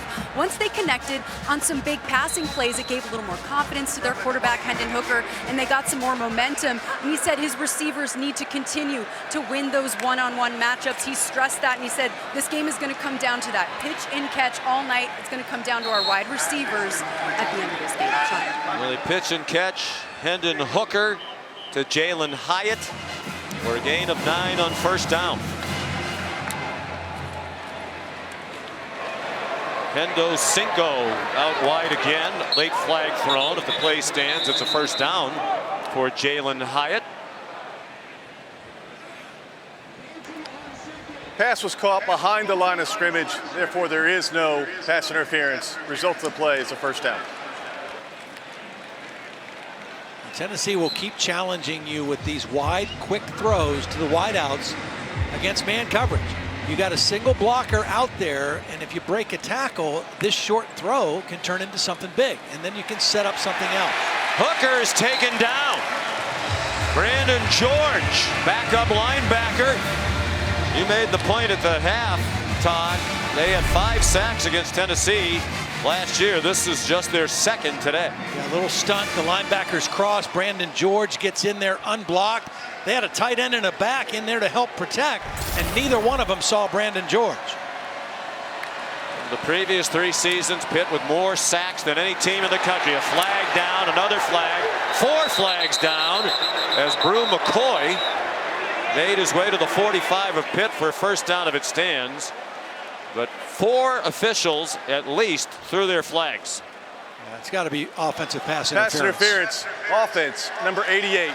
The 15-yard penalties enforced from the previous spot. Repeat, second down. See, the reason that didn't get called a couple plays ago is because the ball was thrown behind the line of scrimmage. This ball's thrown over the line of scrimmage. So Fant has to at least look like he's trying to run a route. You just can't go in to block a man that obviously when the ball is thrown past the line of scrimmage. Well, a huge turn of events. The big gainer taken down, and the 15-yard walk-off brings it back to the 21.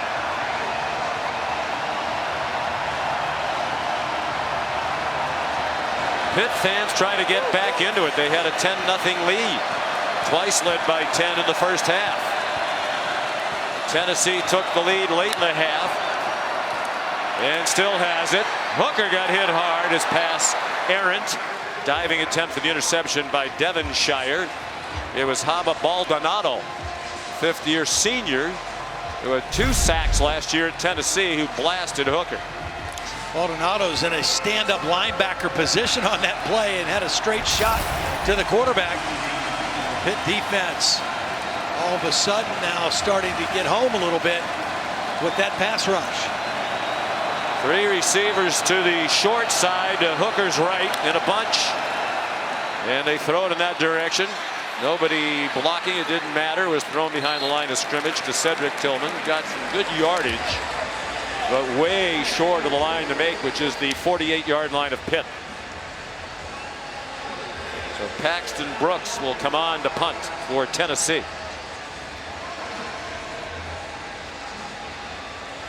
Career average of 43.4. 3rd best in Vols history. Trevor Daniel and Jimmy Colquitt, the 2 ahead of him. Jalen Barden back at his own 21. Nose up spiral and a fair catch.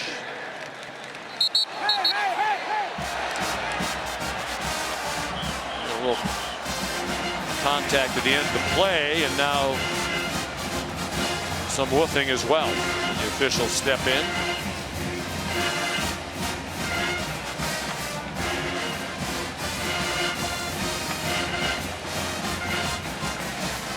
Well, if you just joined us, some sad news this morning from when we learned of the passing of Frank Cignetti Sr., that is his son, Frank Cignetti Jr., the offensive coordinator here at Pitt. Coach Cignetti Sr., college football Hall of Famer, died this morning at the age of 84. Frank Jr. did get an opportunity to spend time with his dad the last few days. He fell ill. There's another flag on first down. Israel Abanikanda scampered for about 7. Tremendous success at IUP in Division II for Frank Cignetti. Offense, number 60. Half the distance from the previous spot. Repeat first down. Owen Drexel, the center, called for the hold. You know, I talked to Frank Cignetti. You did too. Molly did before the game. We visited yesterday, and he told us yesterday he knew it could be any moment that his dad would pass away. But when we talked this morning, he reminded me, Frank Cignetti, when he was the head coach at West Virginia, got diagnosed with cancer. Twice he had the last rites read to him. This was 40+ years ago. Very nice man, in addition to being one of the all-time great coaches. Patty threw it out wide to Mumfield.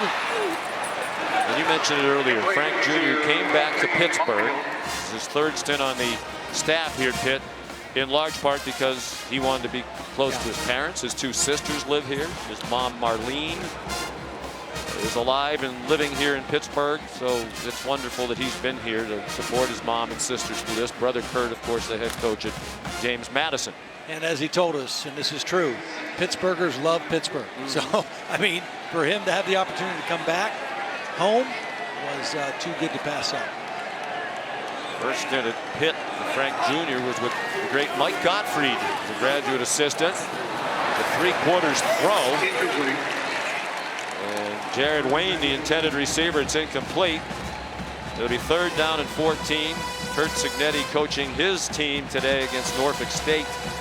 And a similar tweet to the one we showed you earlier from Frank Jr. I was blessed to have a great dad. I know you can say the same thing about your dad, a coach. And I was blessed to have a great dad, and I know the pain very well. I miss my dad every day, and he's been gone for 19.5 years.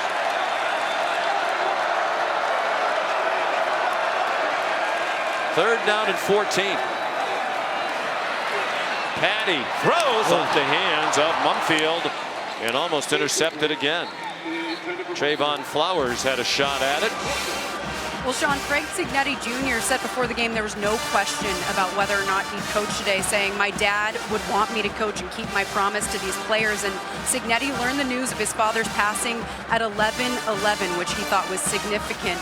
And that was right before their team walked through this morning. So he spoke to the team, made them aware of the news, and they celebrated the life of Frank Cignetti Sr. during their team mass. And he made a point to say he wanted today to be a celebration of his father's life.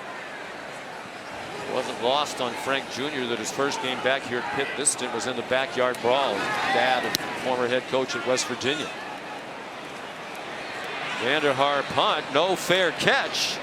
Trayvon Flowers into Pitt territory and got stacked up at the 48-yard line. In fact, Frank Jr. told us yesterday his dad watched a backyard brawl. It was really the last moments that he was conscious 9 days ago. May he rest in peace. A wonderful man and a great football coach. We're celebrating 50 years of Popeyes. Presented by Arby's on ABC. Is brought to you by Duluth Trading Company. Clothing and gear designed and tested to do. And Popeyes. Earlier today, a bust of Johnny Majors unveiled. His Heisman Trophy winning running back Tony Dorsett among the many former Johnny Majors players here in Pittsburgh today. This is the Johnny Majors Classic, Tennessee and Pitt for the 2nd year in a row. Pitt won in Knoxville last year by a touchdown. It's Tennessee with a 1-touchdown lead midway through the 3rd quarter here in Pittsburgh. Hendon Hooker, another one-on-one shot, another open receiver, incomplete. Cedric Tillman ran by A.J. Woods this time, but they couldn't complete it.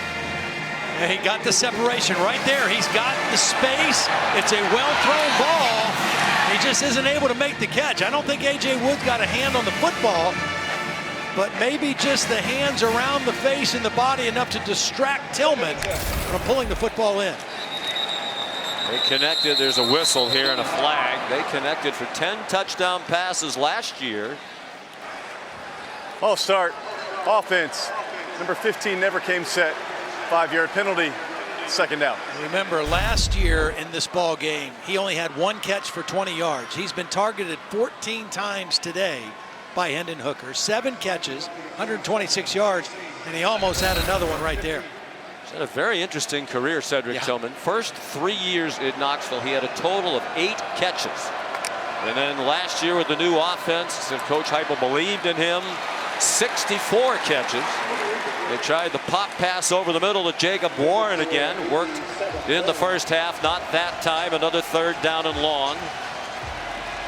Tillman's dad, Cedric, played in the NFL for the Broncos and is a big influence on his son. What a season he had a year ago. You're Hendon Hooker right now. You just can't make a mistake. You're backed up behind the chains. Your defense is playing well. Don't do something careless with the football here trying to be a hero.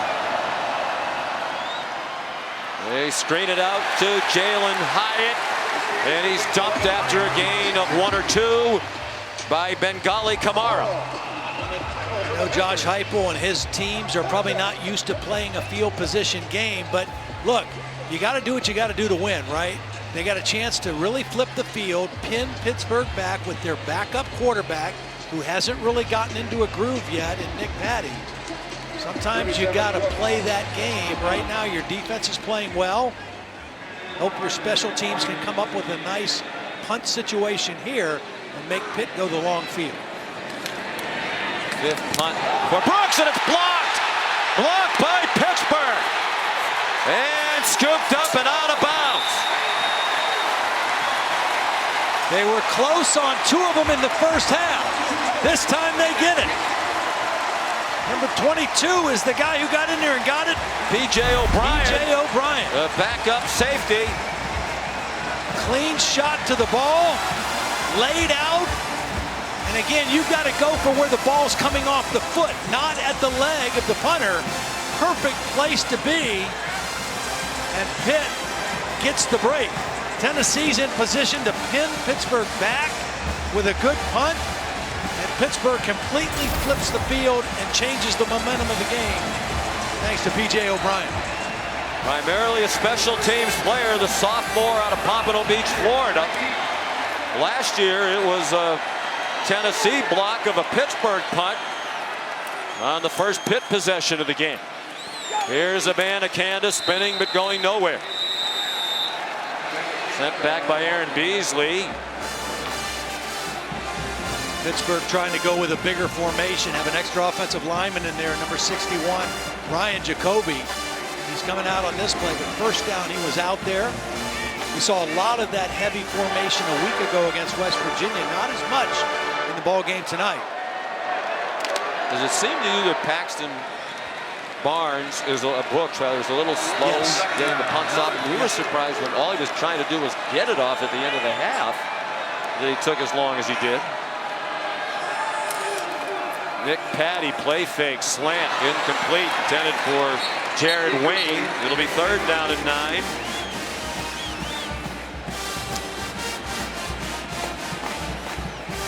It's the 2nd block punt of the career of Brooks, their 4-year starter. And the first since 2019. So that's a surprise.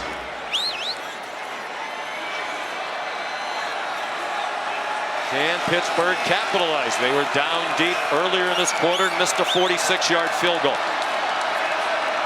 Nick Patty in relief of Keaton Slovis. Another deflected ball, and it sailed over the head of Trayvon Flowers. I think this just hit off a guy's shoulder. Omari Thomas, the big nose tackle, he didn't get a hand up. It went off either his shoulder or his head and went up Again, Patty with kind of a low delivery, that sidearm delivery. That ball didn't even get over the head of the defensive lineman. So here's Sauls, 2 for 3 this year, his first as their field goal kicker. The miss was moments ago in this direction. From 46, this from 36. Patty's the holder, and he misses again. And you wonder if they'll go back to Scarton, who was their kicker all of last year, missed only 4 out of 21 all season. Momentum swings in football. Tennessee has a chance. They're going to pin Pittsburgh back, right? No, the block punt. Everything changes. Momentum on the side of Pittsburgh. 3 and out, and then another missed field goal. Tennessee's sudden change defense still in the lead.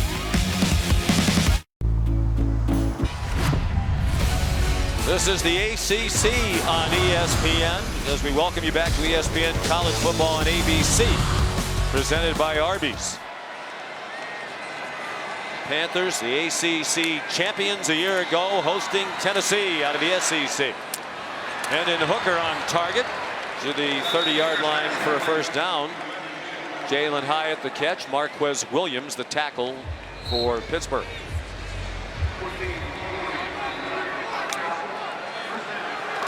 Neither team has scored here in the third quarter, which has 5 minutes remaining. It's Hyatt, a frequent target here in the third. Run out of bounds after a pickup of 8 more. And the quick tempo really caught Pittsburgh out of position that time. There was a lot of room to run when Hyatt caught that football. They got 9. Now they hand it to Hyatt, in trouble. And taken down by Eric Hallett, the safety. Just short, it seems, of the first down.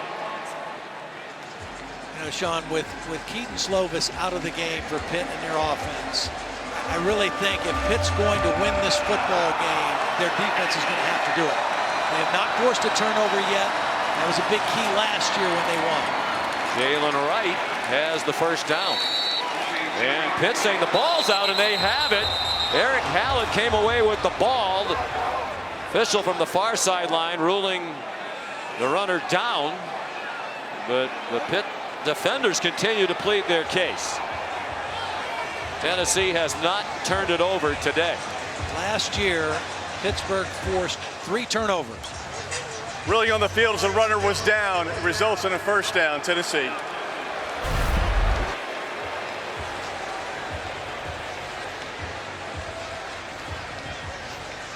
Hard to tell there what part of his body was down when the ball was ripped out. The ball, I'm surprised it's not at least a stoppage. And Pat Narduzzi. The ruling of the runner being down prior to losing possession is under review. Timeout.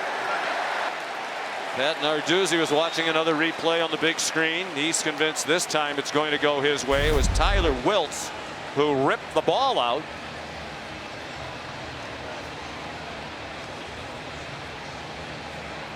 There's the ball, and I guess the question for Matt Austin and for the replay official Dave Allman was, had the play been stopped? Well, it doesn't matter if the whistle blows as long as you have an immediate recovery, which we did. It's hard to see when the body of the runner touches down. The ball definitely comes out. If it's out right there, I think it's a fumble. Matt, I think his body came down on a Pitt defender. I don't think it came down on the ground before the ball came out. I think it came down on another Pitt defender, and the ball was out. An immediate recovery, as you said, by Eric Hallett. I think this one's going to get changed, and Pitt's going to have the football. Yeah, I think that's what it is.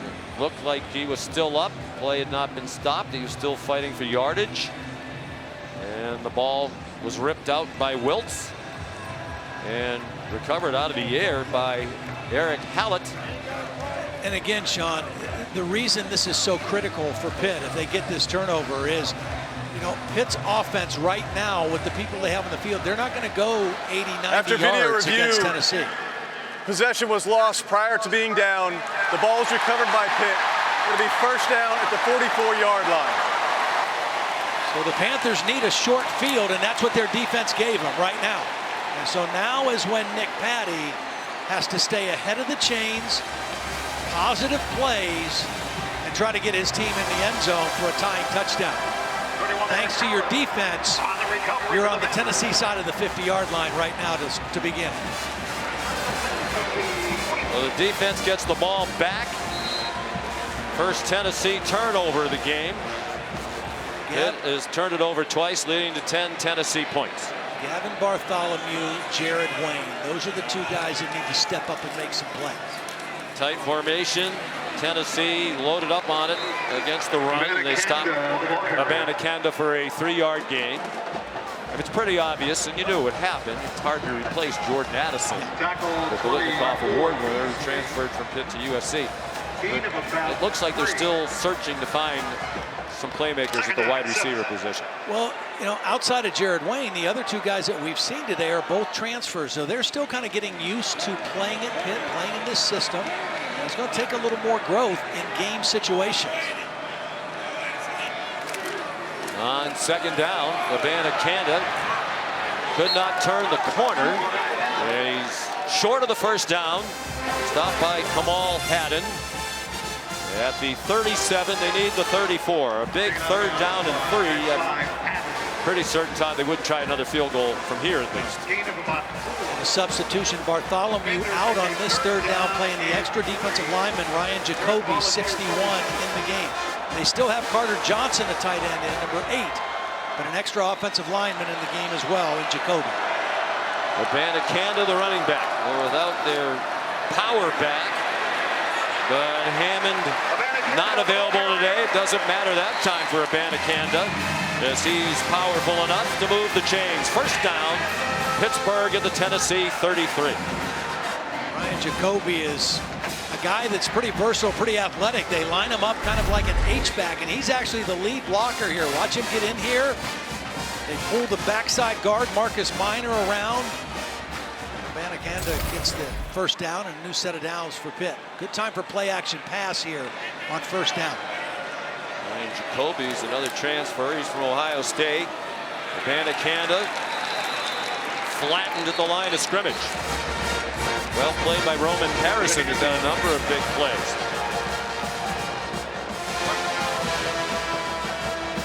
And we're approaching 2.5 to go in the 3rd quarter. Pittsburgh in no big hurry, trying to give that defense some rest. Tennessee has run 57 plays so far to 54 for Pitt. But Tennessee's only averaging 5.5 yards per play. So, I mean, they're not getting the big plays as much as they have in the past. They still do have the lead, though. Patty after the play fake zips one, caught. Mumfield almost surrendered the first down yardage. It looks like they'll give him the 22. And a Panthers first down. Mumfield is a guy they really like. He transferred from Akron. He was an all-MAC performer a year ago.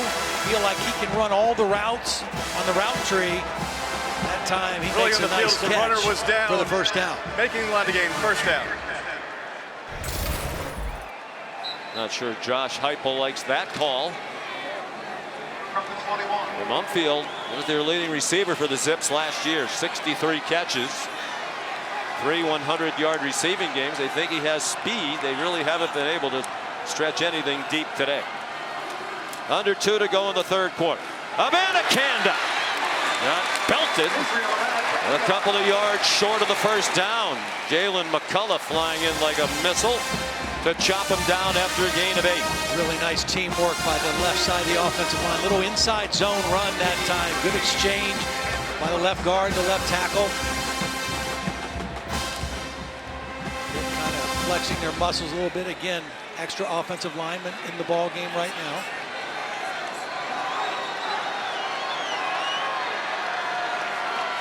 Second and 2. Abanikanda inside the 5. First and goal, Pittsburgh from the 4. Down by 7. And we'll go under a minute to go in the 3rd quarter. When they snap it again, they put the ball back on the 5-yard line. Galen Wright the fumble, hoping the defense can't cover that up. Abanikanda 148 yards rushing. That is a career high, including a 76-yard score in the first half. And he gets swung down for a loss by Byron Young. That could well be the last play of the third quarter. And the Pitt coaches are telling Patty not to snap it again. There was a scoreless third quarter. Pittsburgh at the 6-yard line when the fourth quarter begins. Down by 7. ESPN's presentation of college football on ABC will return after this message and a word from our ABC station. And now for our AT&T 5G studio update. The College Station, Chase Bryce to Henry Pearson, and App State up 14-7 here, Boog. What's going on with A&M? Very ball control offense. A&M only has 6 first downs in the entire campaign. So ensuing kickoff, Devon A-Chain, the sprinter, bye-bye. They have got to get the ball to their playmakers in the open field at the end of this game. App State up 17-14 on ESPN2, Sean. All right, great game there, and we have one here as well. Pittsburgh down by a touchdown. Patty wants to run. Nick Patty lunging for the pylon. There is a flag down. It's ruled a touchdown if it stands.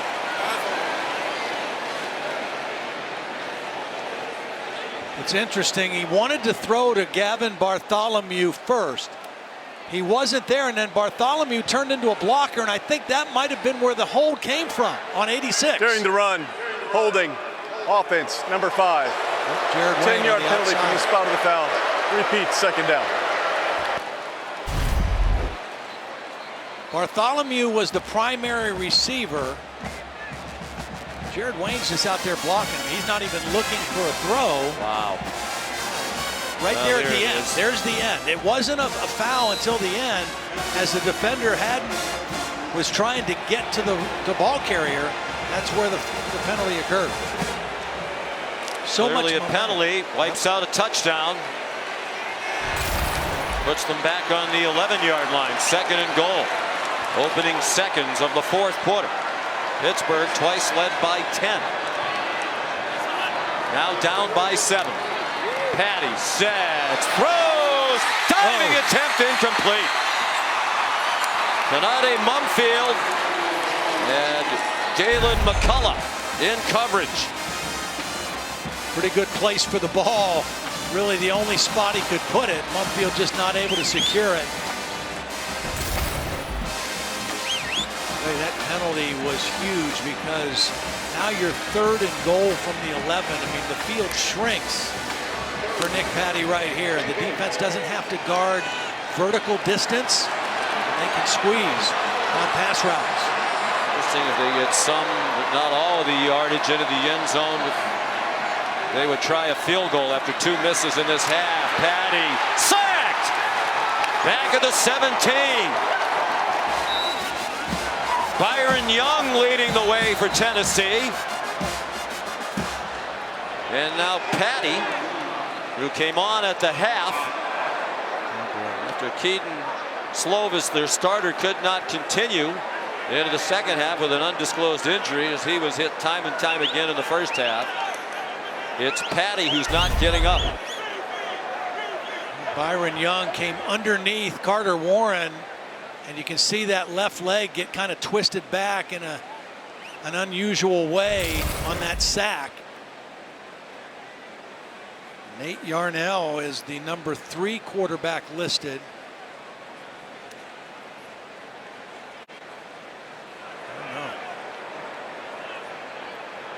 That was Derek Kyler, we believe, warming up. Yarnell listed number 3 on the depth chart with a headset on and is not warming up.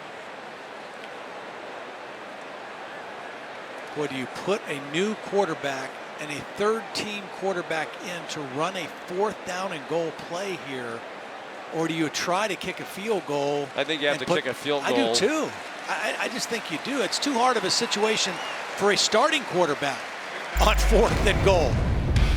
Well, Ben Sauls, who won the competition in the preseason for the 3rd-team all-conference kicker of the year ago, Sam Scarton, missed 2 quite badly to the left in the 3rd quarter. 46 and 36. You have to capitalize on your defense getting the turnover, giving you a short field. You move down in the red zone. Hats off to Tennessee's defense. They got tough when they needed to force this 4th down situation, but you got to come away with points. You can't come up empty-handed here. Well, here's Sauls, as we mentioned, a top kicking prospect out of high school, Tippecanoe High in Ohio. He was All-State, ranked in the top 20 in the country by ESPN and other kicking services. Made his first 2 this season, has missed the last 2. Wow. That one just does knuckleball across. That ball might have gotten deflected too, because that was very close to being blocked.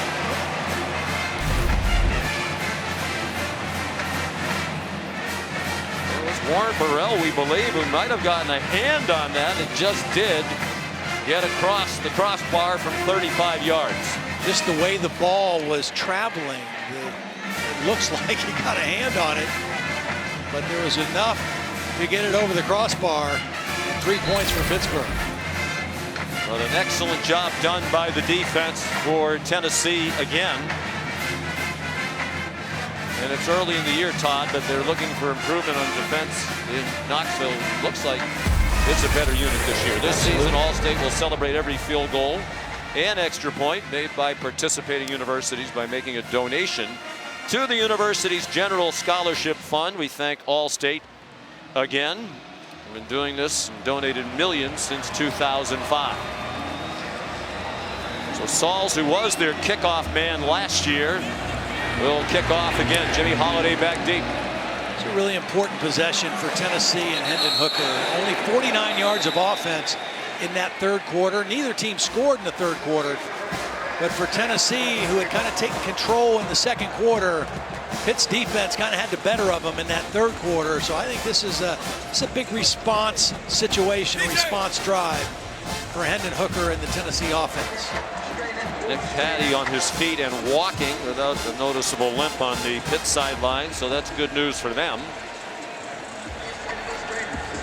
Hendon Hooker's 18 out of 30 for 238 and a touchdown. He has not had an interception. He's also rushed for 22 yards. On 1st down, Jabari Small for little gain to the 26-yard line, a pickup of 1. And this Pittsburgh defense is built to stop the run. A lot of guys around the line of scrimmage, and they fly downhill, invite you to take shots. Hooker throws incomplete. Diving attempt by Tillman. And here comes the crowd back into it.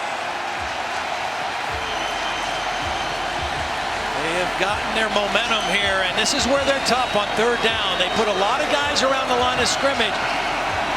6 or 7 guys, and they can bring pressure from a lot of different angles. When they get you in this position, this is when the Pitt defense is its most exotic. They gave up 4 passes in the first half of more than 20 yards. They've tightened it up, looking one way, firing the other. And a great effort after the catch. And a 1st down. Brew McCoy caught it right by the marker, went backwards, and had to scurry along the sideline to pick up that 1st down. It's great by Hooker and McCoy. Got away from Marquez Williams, who couldn't make a big tackle. Now Williams swings down McCoy. The Tennessee's on the move. Again, that 3rd down play, Hooker wanted to throw the other way. He came back late to McCoy, got him the football, and McCoy fought for the 1st down.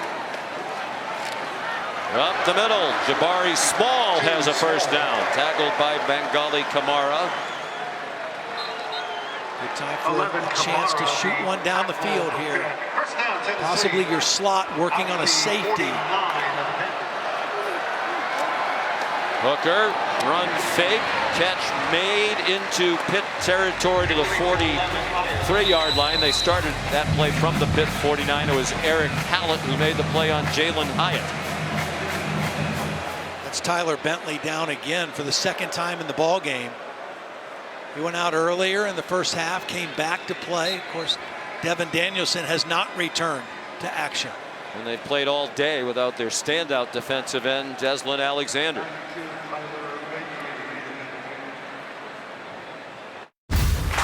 Being the best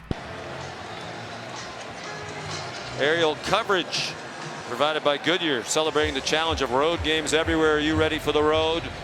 Goodyear, more driven tonight in prime time on ABC. Number 10 USC against Stanford. Lincoln Riley, a 66-14 winner over Rice in his debut as Trojan coach. The defense had 3 pick sixes.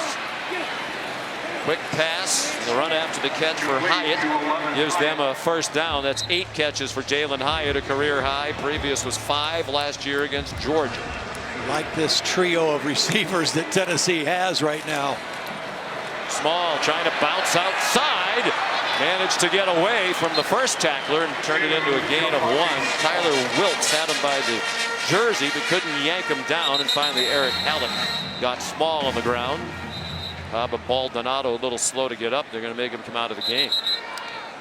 And we talked about at the start of this possession, Sean, how important it was for Tennessee's offense to respond, because the Pitt defense the last 2 or 3 possessions had kind of asserted itself, including the turnover it forced to get them within 4.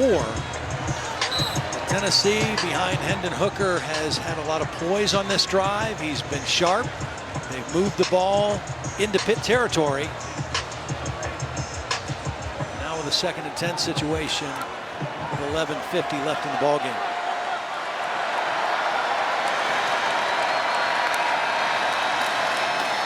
Hendon Hooker handed it off. Jabari Small, the ball carrier.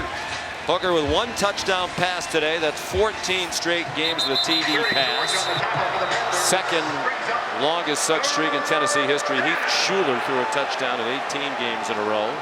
Wiltz now limping off. So the total number of plays run is just about even. Randy Bates, the defensive coordinator, said we can't be on the field for 90 or 100 plays. They've been on the field for only 66. And Pittsburgh has run 61. It's about a 7-minute time of possession advantage for Pitt. 28 and change to 21 and change.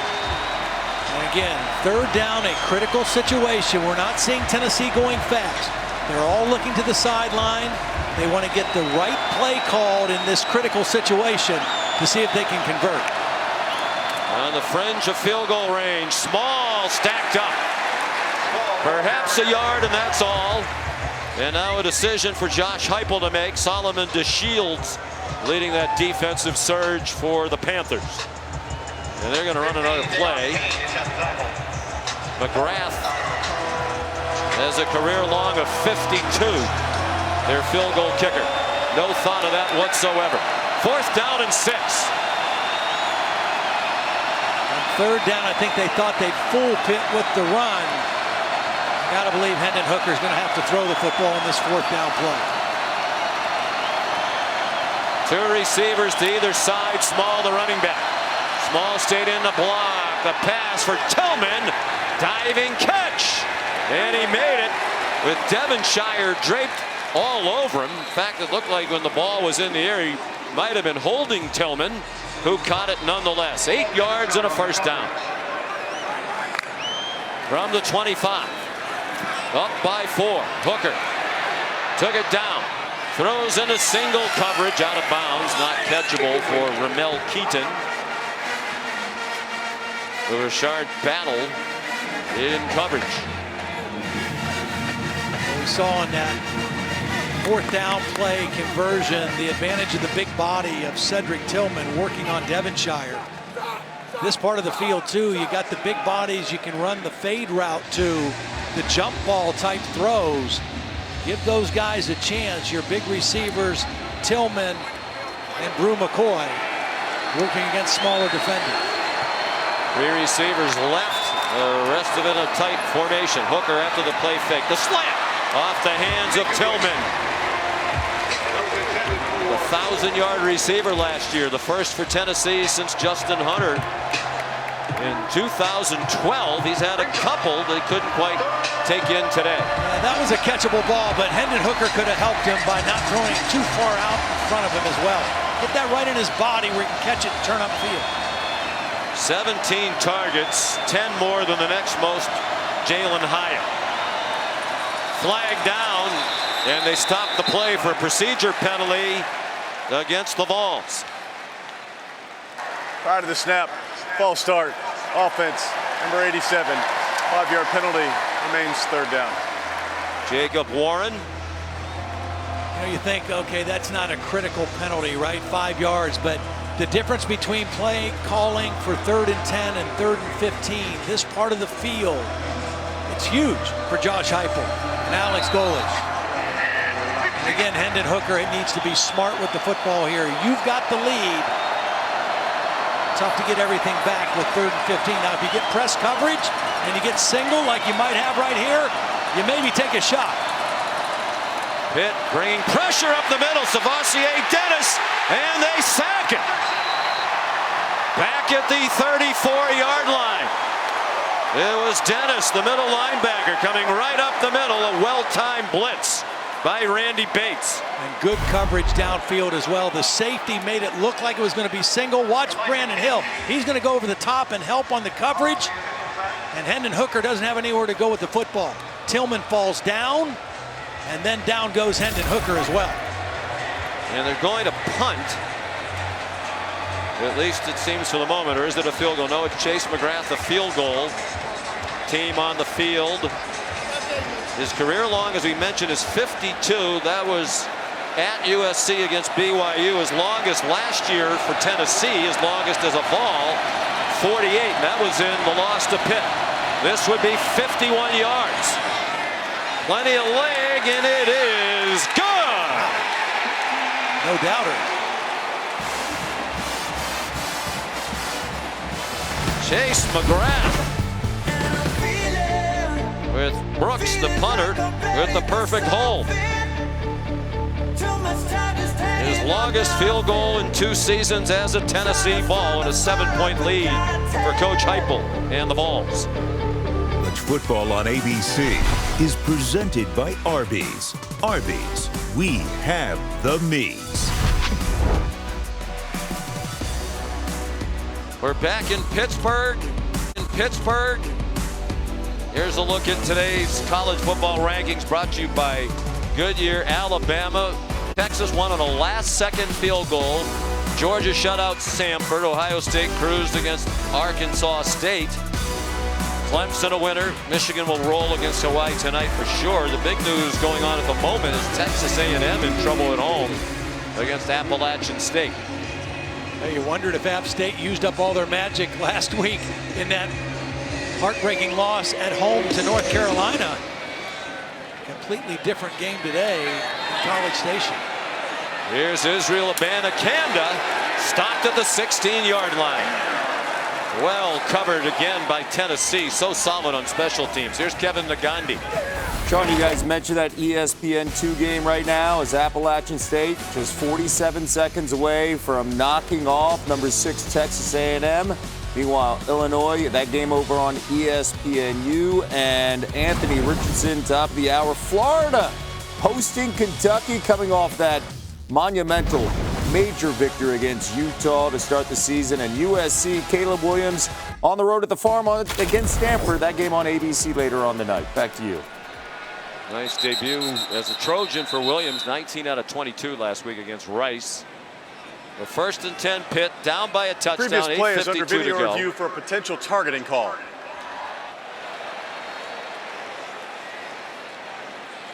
And Todd, to the big development of the moment, Texas A&M. Unbelievable. Boy, is Yeah. Jimbo Fisher going to be feeling the heat if they lose at home to Appalachian State.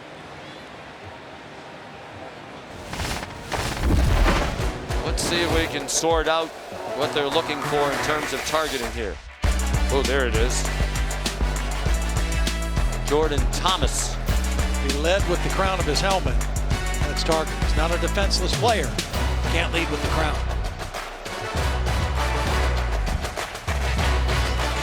This season, After the replay review, no targeting against Jordan Thomas, so he can stay in the game. He's primarily a special teams player, 3rd-string safety. So the Panthers start from their own 16, Tennessee leading 27-20. 8:52 to go. Nick Patty is the quarterback. He handed it off to Abanikanda, and they drop him for a 1-yard loss. You know, Sean, statistics are interesting because right now Pitt has more yards than Tennessee. but in critical areas of this ball game, they have not been very good. They only have one pass play of over 20 yards. That was the touchdown to Bartholomew. They're 4 of 12 on third down, and 3 times they've been in the red zone and they've come up empty. So they're gaining yards, but when it matters and when it counts, they've come up short. Well, a lot of that yardage was on 2 plays. The 76-yard touchdown run by Israel Abanikanda and the 57-yard touchdown by Bartholomew, and 51 of that was run after the catch. They haven't shown the ability to throw the ball down the field at all. They're being very conservative here, deep in their own end with the backup quarterback in. Abanikanda knocked out of bounds near sideline. Here comes third down and about 7. They still haven't spotted the ball yet. I mean, there's a lot of time left in the football game. It's a one-score game, but it's hard to go the length of the field without chunk plays, without explosive plays. It's really hard to do that against a decent defense. And Tennessee has played well today on the defensive side of the ball. Will they come after Nick Patty? They do some twisting up front. The throw's way too high for Mumfield, with coverage provided by Kamal Haddon. Nick Patty now 4 for 11 passing for just 29 yards after Slovis was 14 out of 24 for 195, a touchdown and an interception in the first half, and Nick Patty is 0 for 4 on third down. Well, and the problem is his misses have not really been close misses. You know, I mean, he's been very errant on some of those throws and some of those misses. He's going to have to hit some at some point. They're going to have to throw the football to have a chance to win. Sam Vanderhaar, right-footed punt, and it's muffed! Muffed! And still free! At the 39-yard line, Pittsburgh has it. Trayvon Flowers couldn't take in the punt, and it's the long snapper who ran down there and got it. Flowers tried to catch it with his hands above his head, bobbled it, and Pitt, for the second time with a turnover. Ruling on the field is the punt was first touched by the receiving team, recovered by the kicking team. It'll be first down Pitt. By Byron Floyd, the long snapper. The last time Pitt turned the ball over, or got a turnover from Tennessee, it led to a field goal. They got another turnover from their special teams. They got the short field. They got to find a way to hit a pass play and get the ball in the end zone. Well, you keep mentioning it, you're right on. The defense and special teams keep giving the Pittsburgh offense opportunities, and they've done very little with them. At the Tennessee 39, Abanikanda dumped at the line of scrimmage. And the crowd booing the play calling now. Aaron Beasley and Tyler Barron dumped Abanikanda.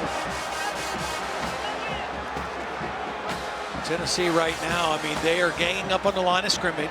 They're going to play man because they're not afraid of any of the receivers, and I don't think they believe the quarterback can beat them making tight throws against man coverage. They're going to give Nick Patty an opportunity against coverage to make some throws. See why they went aggressively into the transfer portal for a quarterback, not just Slovis. Patty over the middle, lunging attempt and a catch made by Wayne. Outstanding grab by Jared Wayne, the senior from Peterborough, Ontario. Here comes third down and 3.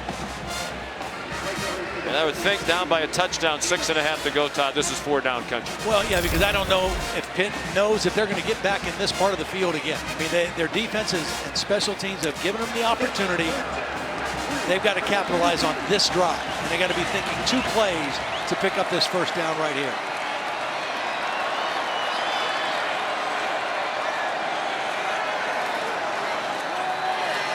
Davis spins. He's short by about 1.5 yards. Vincent Davis tackled by Wesley Walker in his first year with Tennessee after the last 3 at Georgia Tech. He arrived in June. Here's the problem, 27-20. If you settle for a field goal, you're still down 4. So you'd still have to score a touchdown the next time you had an opportunity. So that's why you've got to try to capitalize with this field position and convert this 4th down. No question. Shaky field goal situation, sputtering offense. They need to try to get 7 here. 5.5 to go. They're taking a lot of time as well. Pittsburgh has called timeout. And Narduzzi uses his first timeout of this half with 5:29 to go. Back for the conclusion of the Johnny Majors Classic after this. Narduzzi going for it on 4th down, about 1.5 yards from the Tennessee 30. 5.5 to go. Tennessee by a touchdown. Patty out of the gun. Abanikanda found a crease.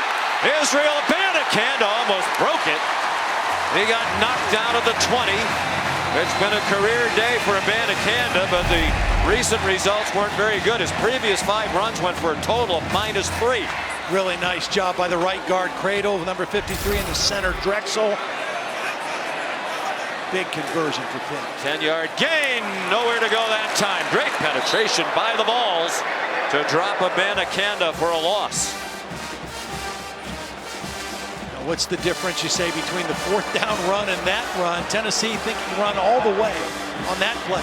4th and a couple, they had to kind of play both, run or pass, little play action, and they creased them for the 1st down. But on 1st down, Tennessee thinking run all the way. And another tackle behind the line of scrimmage to put Nick Patty and this offense behind the chains again. Play made by Tyler Barron. A career high 2.5 tackles for a loss against Pitt last season in Knoxville. Patty with a flag down. Throws over the middle. Caught by Jared Wayne. Wrestled out of bounds at the 14-yard line by Byron Young. Patty limping as he gets up. Flag thrown on the illegal snap. Shift. Offense. 2 players went in motion prior to the snap, did not reset. 5-yard penalty from the previous spot. Repeat 2nd down. Nick Patty is definitely gimpy. Shaken up a couple times. Just both quarterbacks. We've seen Keaton Slovis get knocked around. We're seeing Nick Patty get knocked around. Tennessee's defense, a couple big plays in a row. Now again, Pitt way behind the chains on 2nd and long. Can they make a play in the passing game? One field back and forth in motion. He was open in the flat. It's a screen for Abanikanda. Israel Abanikanda banged out of bounds. They made a play in the passing game with a screen. And Abanikanda continues on his career day. Watch the left guard, Marcus Minor, number 55, get out in front of this play. Gets a crushing block. And that opened up the way for Abanikanda. Really nice call by Frank Signetti Jr. on the screen on 2nd and long. For a 21-yard gain. I think you throw here on 1st down. Tennessee has been loaded up to stop the run on 1st down. Play action and throw the end zone here on 1st down. 1st and goal from the 6. Abanikanda to the 4. Wrestled down by Jalen McCullough, 4-year starter. Owen Drexel, their center, is the injured player now. And Nick Patty really gimpy on the handoff.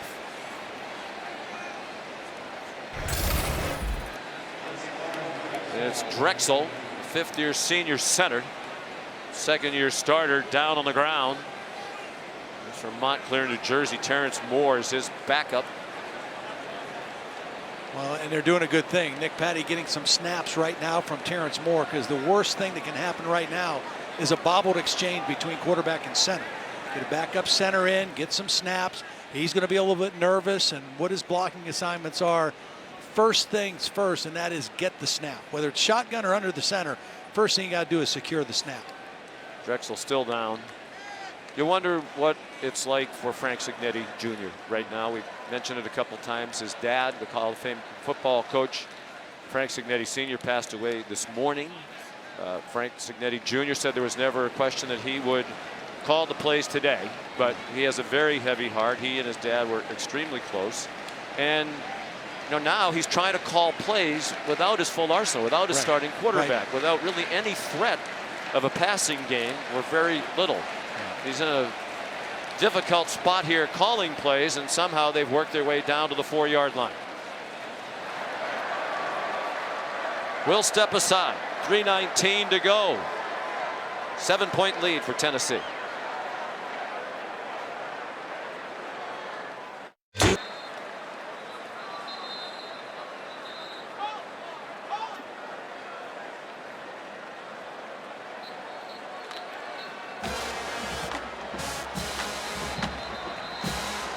And more losses along the offensive line. They've played without their right tackle, Gabe Hoy, who didn't dress, and now they're starting center.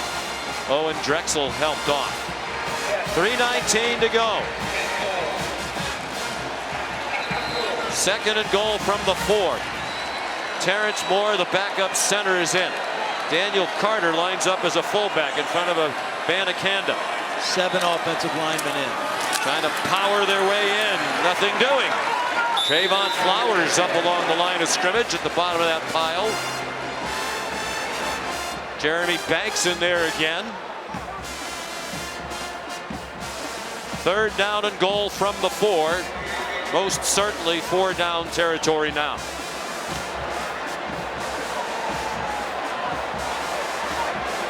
Same set. Now you got 7 offensive linemen. These 2 guys on the end are offensive linemen, not tight ends. And whistles, and I believe Josh Heupel called the timeout because he was all the way down inside the 10-yard line on the far sideline. Tennessee has called timeout. There'll be a 30-second break. Please reset the game clock to 2 minutes, 36 seconds. 2:36. Thank you. 2:36 to go. And Pittsburgh has had chances, Todd, set up by special teams. The punt block by P.J. O'Brien. The defense ripped the ball out. I mean, we talked about it. Last year they forced 3 turnovers, and that was the difference in the game. Up until that point, they had not been able to knock the ball loose, but 3 times now in the second half, they've gotten the ball and given it to their offense to try to capitalize. And we talked about how solid Tennessee was in special teams. A big part of their 7-win season last year that surprised many.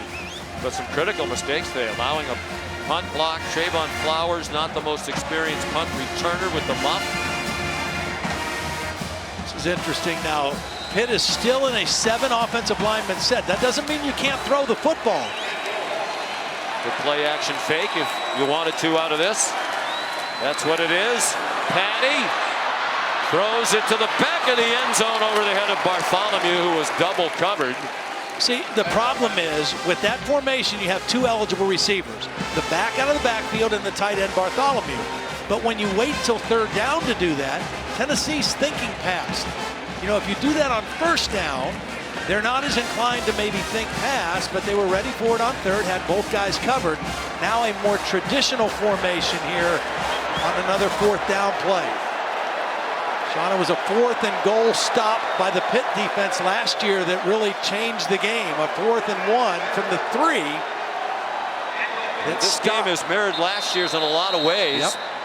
Pat Narduzzi with the play clock running out is going to use another timeout. That's been called by Pitt. It's 30 seconds in length. It's their 2nd of the half. It was a 7-point win on the road in Knoxville last year, and here's the play you were talking about. Yeah, it was 4th and goal from the 3, and Pitt stuffed him. Tennessee got one more shot, down 7.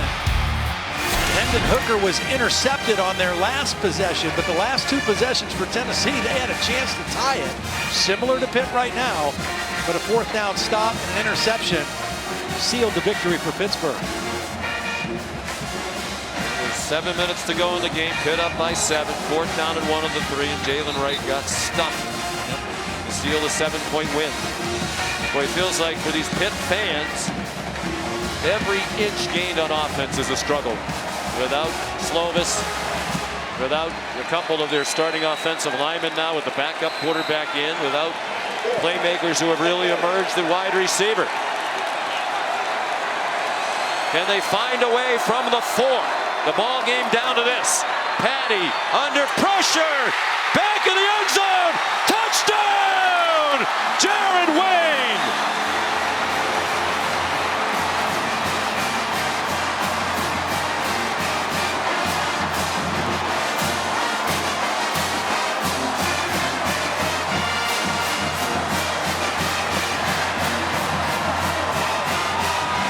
Patty, is gimpy. Jeremy Banks had a free run at him, but the quarterback showed toughness, hung in there, and delivered a perfect throw to Jared Wayne in the back of the end zone. Warren Burrell, the coverage. They'll take a look, make sure it was a catch. He definitely secured that to the ground. I mean, that was a clear catch.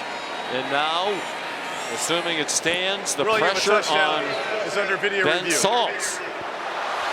They're going to make sure it was a catch, and that gives Sauls more time to think about the extra point. He's missed 2 field goals in this half. Let's take another look at the catch. He's inbounds. He's got to secure it all the way to the ground. I don't even see that ball move an inch. I mean, I think he had both hands on it. The ball can hit the ground as long as it doesn't help him make the catch. But watch Patty, under duress, a free rusher on Jeremy Banks. He's basically playing on one leg. He's a Pitt guy, isn't he? He's I mean, it's the Pitt backup guy. quarterback, 5th-year guy from New Jersey. What a throw. My goodness. Wow. And Jared Wayne, we talk about who can take the place of Jordan Addison. He's not as good as Jordan Addison, but he's a talented guy. It feels like he could be more, and he was being held there, Absolutely. too. He could be more of a focus of their passing game, although they've targeted him 12 times. That's a lot. After video review, ruling on the field stands, touchdown. Now, I'm just going to say this. In the NFL, pretty much a guarantee, right? Extra point here, nothing's guaranteed in college football. Sunday night, LSU, Florida State, a late, looked like a tying touchdown by LSU, and the extra point was blocked. Cam guess the holding. Ben Sauls in his 2nd college football game, right down the middle.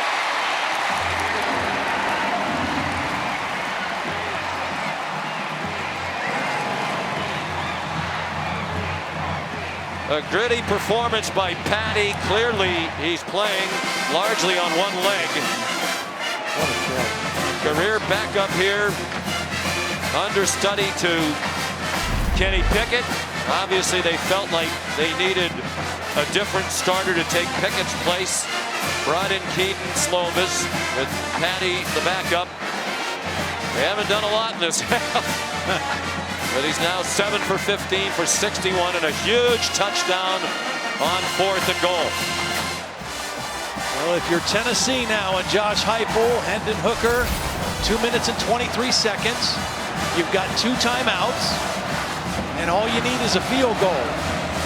As a quarterback, I don't care if you're 24 or 14, these are the kind of moments you live for as a quarterback, to be in this position to try to lead your team down the field for a win. Josh Heupel knows what that was like. National championship winning quarterback at Oklahoma. This is all kinds of time, but as fast as they play and with the timeouts, in a situation where in all likelihood a field goal would win it. They haven't been great on offense in the 2nd half. And if you're Pittsburgh, you stick with what you've done forever, right? You're still playing single coverage out there. That's your MO. Daring them to throw it deep. Now, they will mix in some zone, right? They don't play all man-to-man, but they count on their pass rush to disrupt the play and prevent a quarterback from making accurate throws down the field. And Hendon Hooker does not turn it over. Now 163 straight pass attempts without an interception. Short set, short throw. With a good gainer on 1st down. Jalen Hyatt, the junior from Irmo, South Carolina.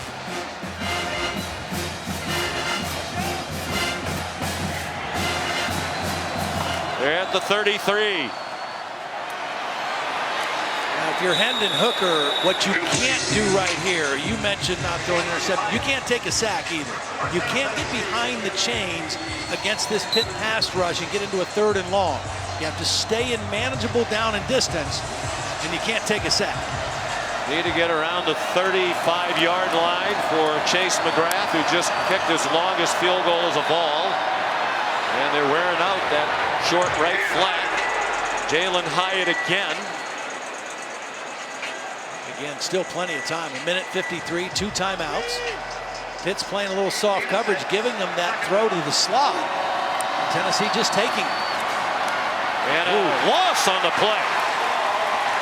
How about Baldonado clothesline Jabari Small? Boy, he closed down on that play quickly. Looked like Jabari Small was going to make the first down easily. And Baldonado got him behind the line of scrimmage.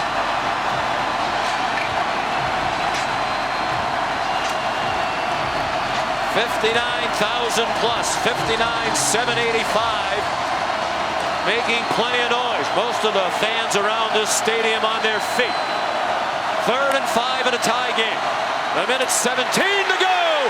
Hooker escapes. Hooker back across the line, and that's all. Cansey brought the original pressure. Kamara wrestled him down, and now what does Josh Heupel do on 4th down? I think you punt the football. I agree. You know, because look, at this point, if you go to overtime, your quarterback is a veteran, experienced guy. Nick Patty is a backup, and he's hobbling right now, right? So you play the percentages of my guy in overtime. Let's be smart here and punt the football and see if we can get the game in overtime. Servassier Dennis is the injured player. Outstanding player on their defense, all conference a year ago. That's a hard ask to ask your center, Cooper Mays, to snap the football and then block Cansey. Cansey ran right by him to the quarterback and forced Hooker to leave the pocket. He went head over heels at the end of the play. You almost wonder if this is a cramp for Dennis. They've defended 76 Tennessee snaps. Pitt's run 74 plays. It's 4th down and a long 3 upcoming for Tennessee in a tie game with 1:03 to go in regulation. Now that was the play of the drive for the Pitt defense, because that was 2nd down. They pushed them back, forced a 3rd and longer situation, and then they were able to flush Hooker out of the pocket. Still working on Dennis. They certainly can't afford to lose him. This Pitt defense prides itself on what they call havoc plays, interceptions, sacks, tackles for loss, passes defended. They didn't have a bunch of them in the first half, but the second half they have really risen to the occasion. Played to their reputation. Might have been cramping for Dennis, senior from beautiful Syracuse, New York. And a team captain, 2nd team All-ACC last year as they won the conference title. Their first outright conference title, their first 11-win season since 1981. And they had their 3rd straight 11-win year under Jackie Sherrill. And quite possibly the coolest name in college football, Servassier. No question. So they are going to punt. They've had one blocked. Panthers need to make sure they don't jump offside on 4th and 3. Paxton Brooks to punt. The block in the 3rd quarter, just the second he's had sent back. Benante Mumfield, the return man, back at the 10-yard line. Very little breeze. What little there is into the face of Paxton Brooks. They're going to let the play clock run all the way down. Pittsburgh not going to stop it.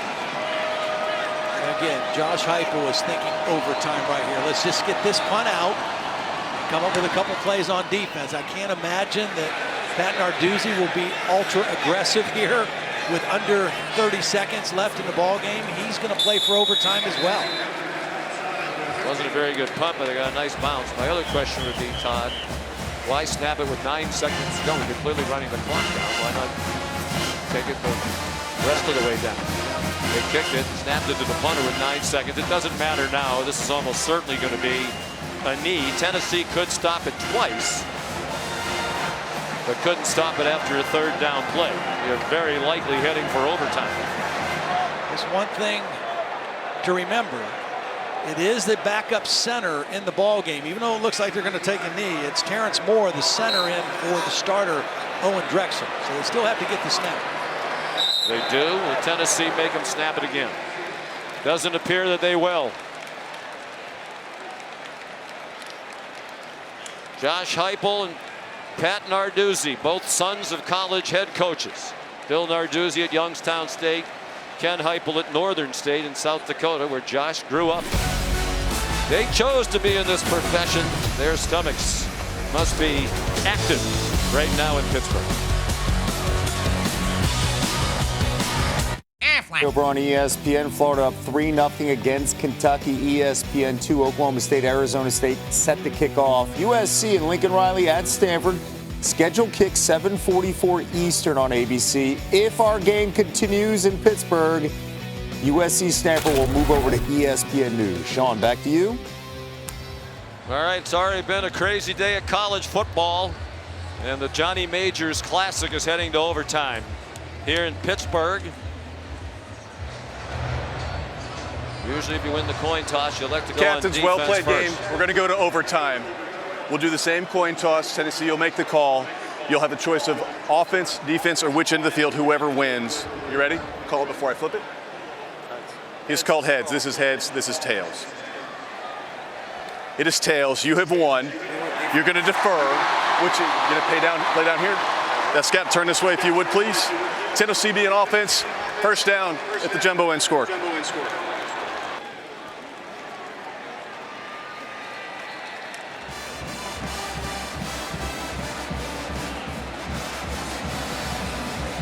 So here we go to overtime. Pittsburgh had an overtime game last year here against North Carolina, which they won on an interception that sealed it by M.J. Devonshire. That was on November 11th.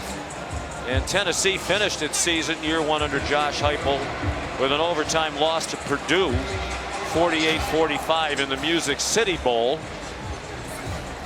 to finish at 7-6. For those who aren't familiar with the overtime rules in college, I already had the coin toss.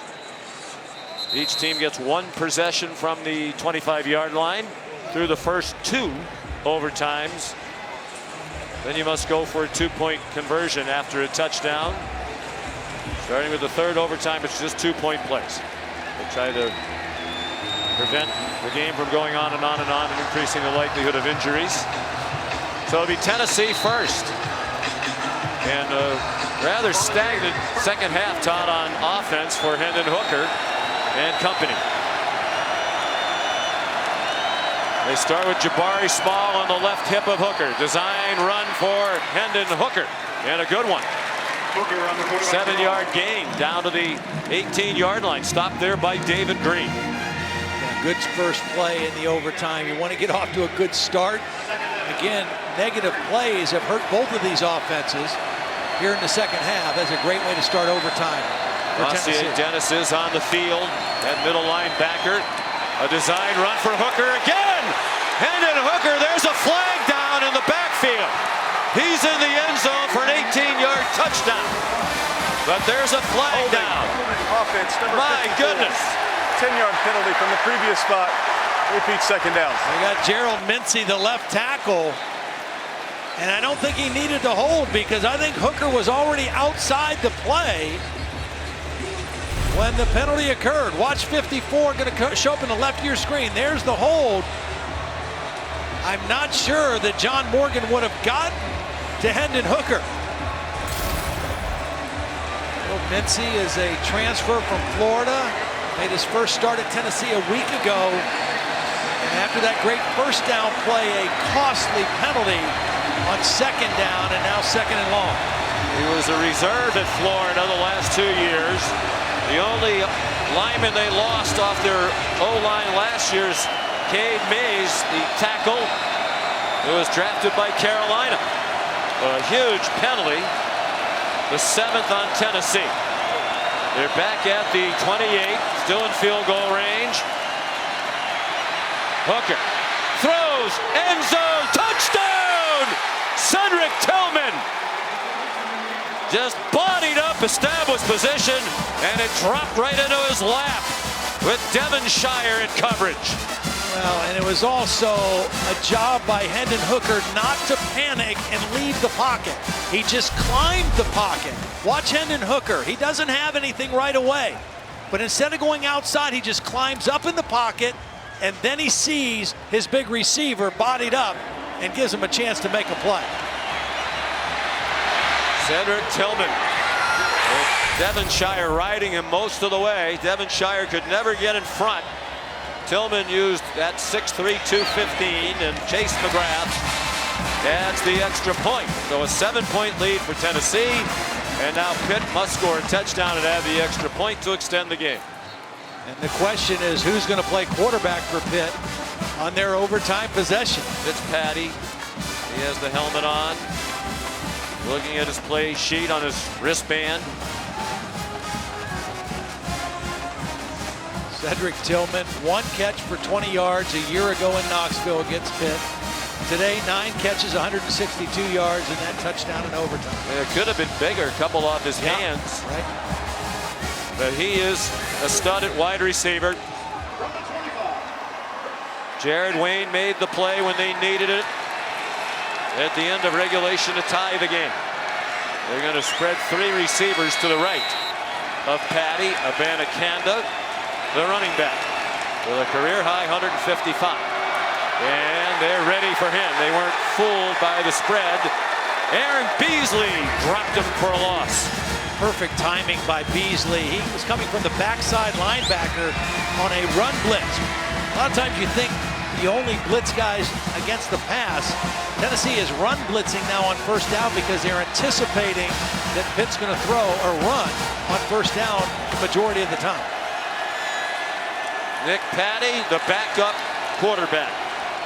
5th-year senior, only 2 career starts.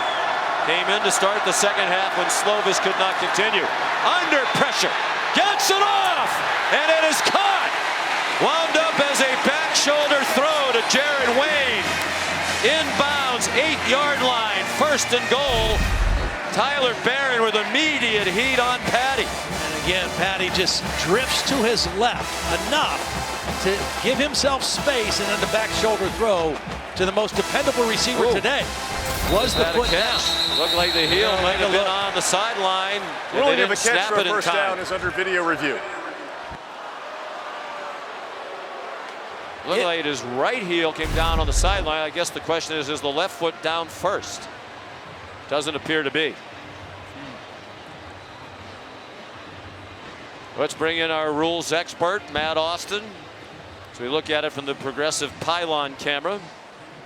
From the view I've seen so far, I agree with you. I think the heel was out of bounds before the other foot touched down.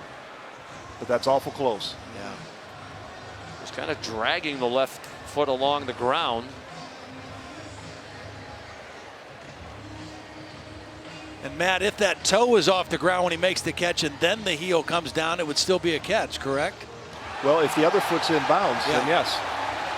Well, the crowd just saw a replay they think demonstrates that this should be a catch. His left toes are on the ground. I guess the question is, does he have possession of the ball, Matt, before the right heel comes down? That's exactly the question, yes.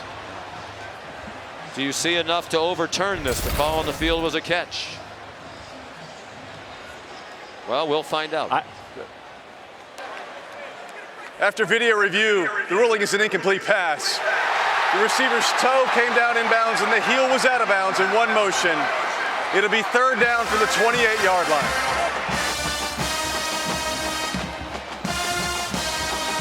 Everything excruciating when Pitt has had the ball on offense here in the second half. They managed to get to overtime. They need to do a lot of work now. 3rd down and 13, 4-down territory for sure. Nick Patty, because of that, he's got to be thinking at least half the yardage here on this 3rd down play. Give yourself a chance on 4. They're just 4 out of 15 on 3rd down in the game. He moves and throws short of the 1st down, but to your point, Todd, they got it to be much more makeable, about 5.5 after the catch by Means. 4th down, and they spot the ball right on the 20, so they need 5 to keep the game going. The guy who has been Mr. Dependable for Frank Cignetti's offense, whichever quarterback is playing, has been Jeremy Wayne. Jared Wayne, he's the guy, number 5, the big-bodied receiver. It looks like he's going to be in the slot at the top. Frank Cignetti's called a lot of plays in his life. I doubt there are more that have been more meaningful than this for him. Over the middle. Wow, what a throw. Slant, a beautiful pass by Patty. A good catch by Mumfield. And it's a first down to the 10-yard line. Watch the tight end clear out the middle coverage. That opened that window. And a good timing throw by Patty. Seen that a couple times. Tight end draws middle coverage away, opens up the window for the slant, and Patty with a big-time throw. Now they can go back to the run.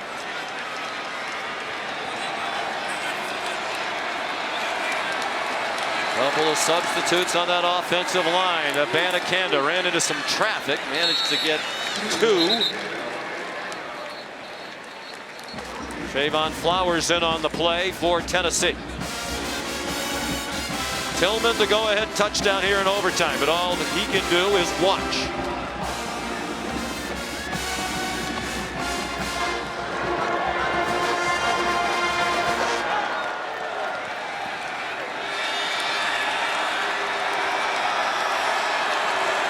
Extra offensive lineman in there again, Ryan Jacoby.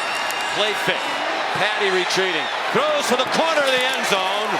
Out of bounds. Wasn't catchable for Mumfield. A throwaway by Patty with Tyler Barron bringing pressure yet again. He's been terrific down the stretch. The junior from Knoxville. I've been impressed with Tennessee's defense. I mean, we knew Pitt's defense, what they're all about. A lot of veteran guys. Tennessee's defense needed to take a big step up this season. I'm impressed by their athleticism. And I think they've played, even though they've given up 27 points, they've played much better than they did at most times last year. 2 plays to get 8 yards. Abanikanda whiffed on the block, and Patty goes down way back at the 27-yard line. They brought a blitz with Trayvon Flowers. And it looked like Abanikanda didn't know what he was supposed to do. Well, what the back has to do is you have to abort the fake. If you're the back and you're supposed to fake and you see a safety blitz, you have to forget the fake and pick up the safety. It's too late if you try to make the fake and then go get the block. Nick Patty can't even throw the football away. And now it's 4th and forever. They spotted it back on the 21-yard line. So here it is. 4th and goal from the 21. You have the back staying in to protect, right? And you want to sell the fake, but once you see that blitz, you can't fake. You got to get rid of the fake and just go pick up your man and give your quarterback a chance. They brought a lot of pressure today, as Tim Banks, give him credit. You know, there have been a lot of men running free against the veteran offensive line. 25 quarterback pressures, the most in the last 10 seasons for the Volunteer defense. Well, and the guys running free, for the most part, a lot of the times are working against backs and tight ends, and not so much the front 5, but they have brought timely pressures all day. They want to take the next step. They need to be better on defense. They surprised many when they won 7th last year. Josh Heupel's first year with reduced scholarship numbers after the NCAA investigation forced the departure of Jeremy Pruitt. That is still to be unfolded. Well, they're talking about competing to get to Atlanta and play for an SEC championship. They believe they're that good. And they went on the road against number 17. Last play, incomplete. Diving attempt by Mumfield. It wouldn't have mattered even if he caught it. He was short of the end zone. Tennessee wins the Johnny Majors Classic in overtime.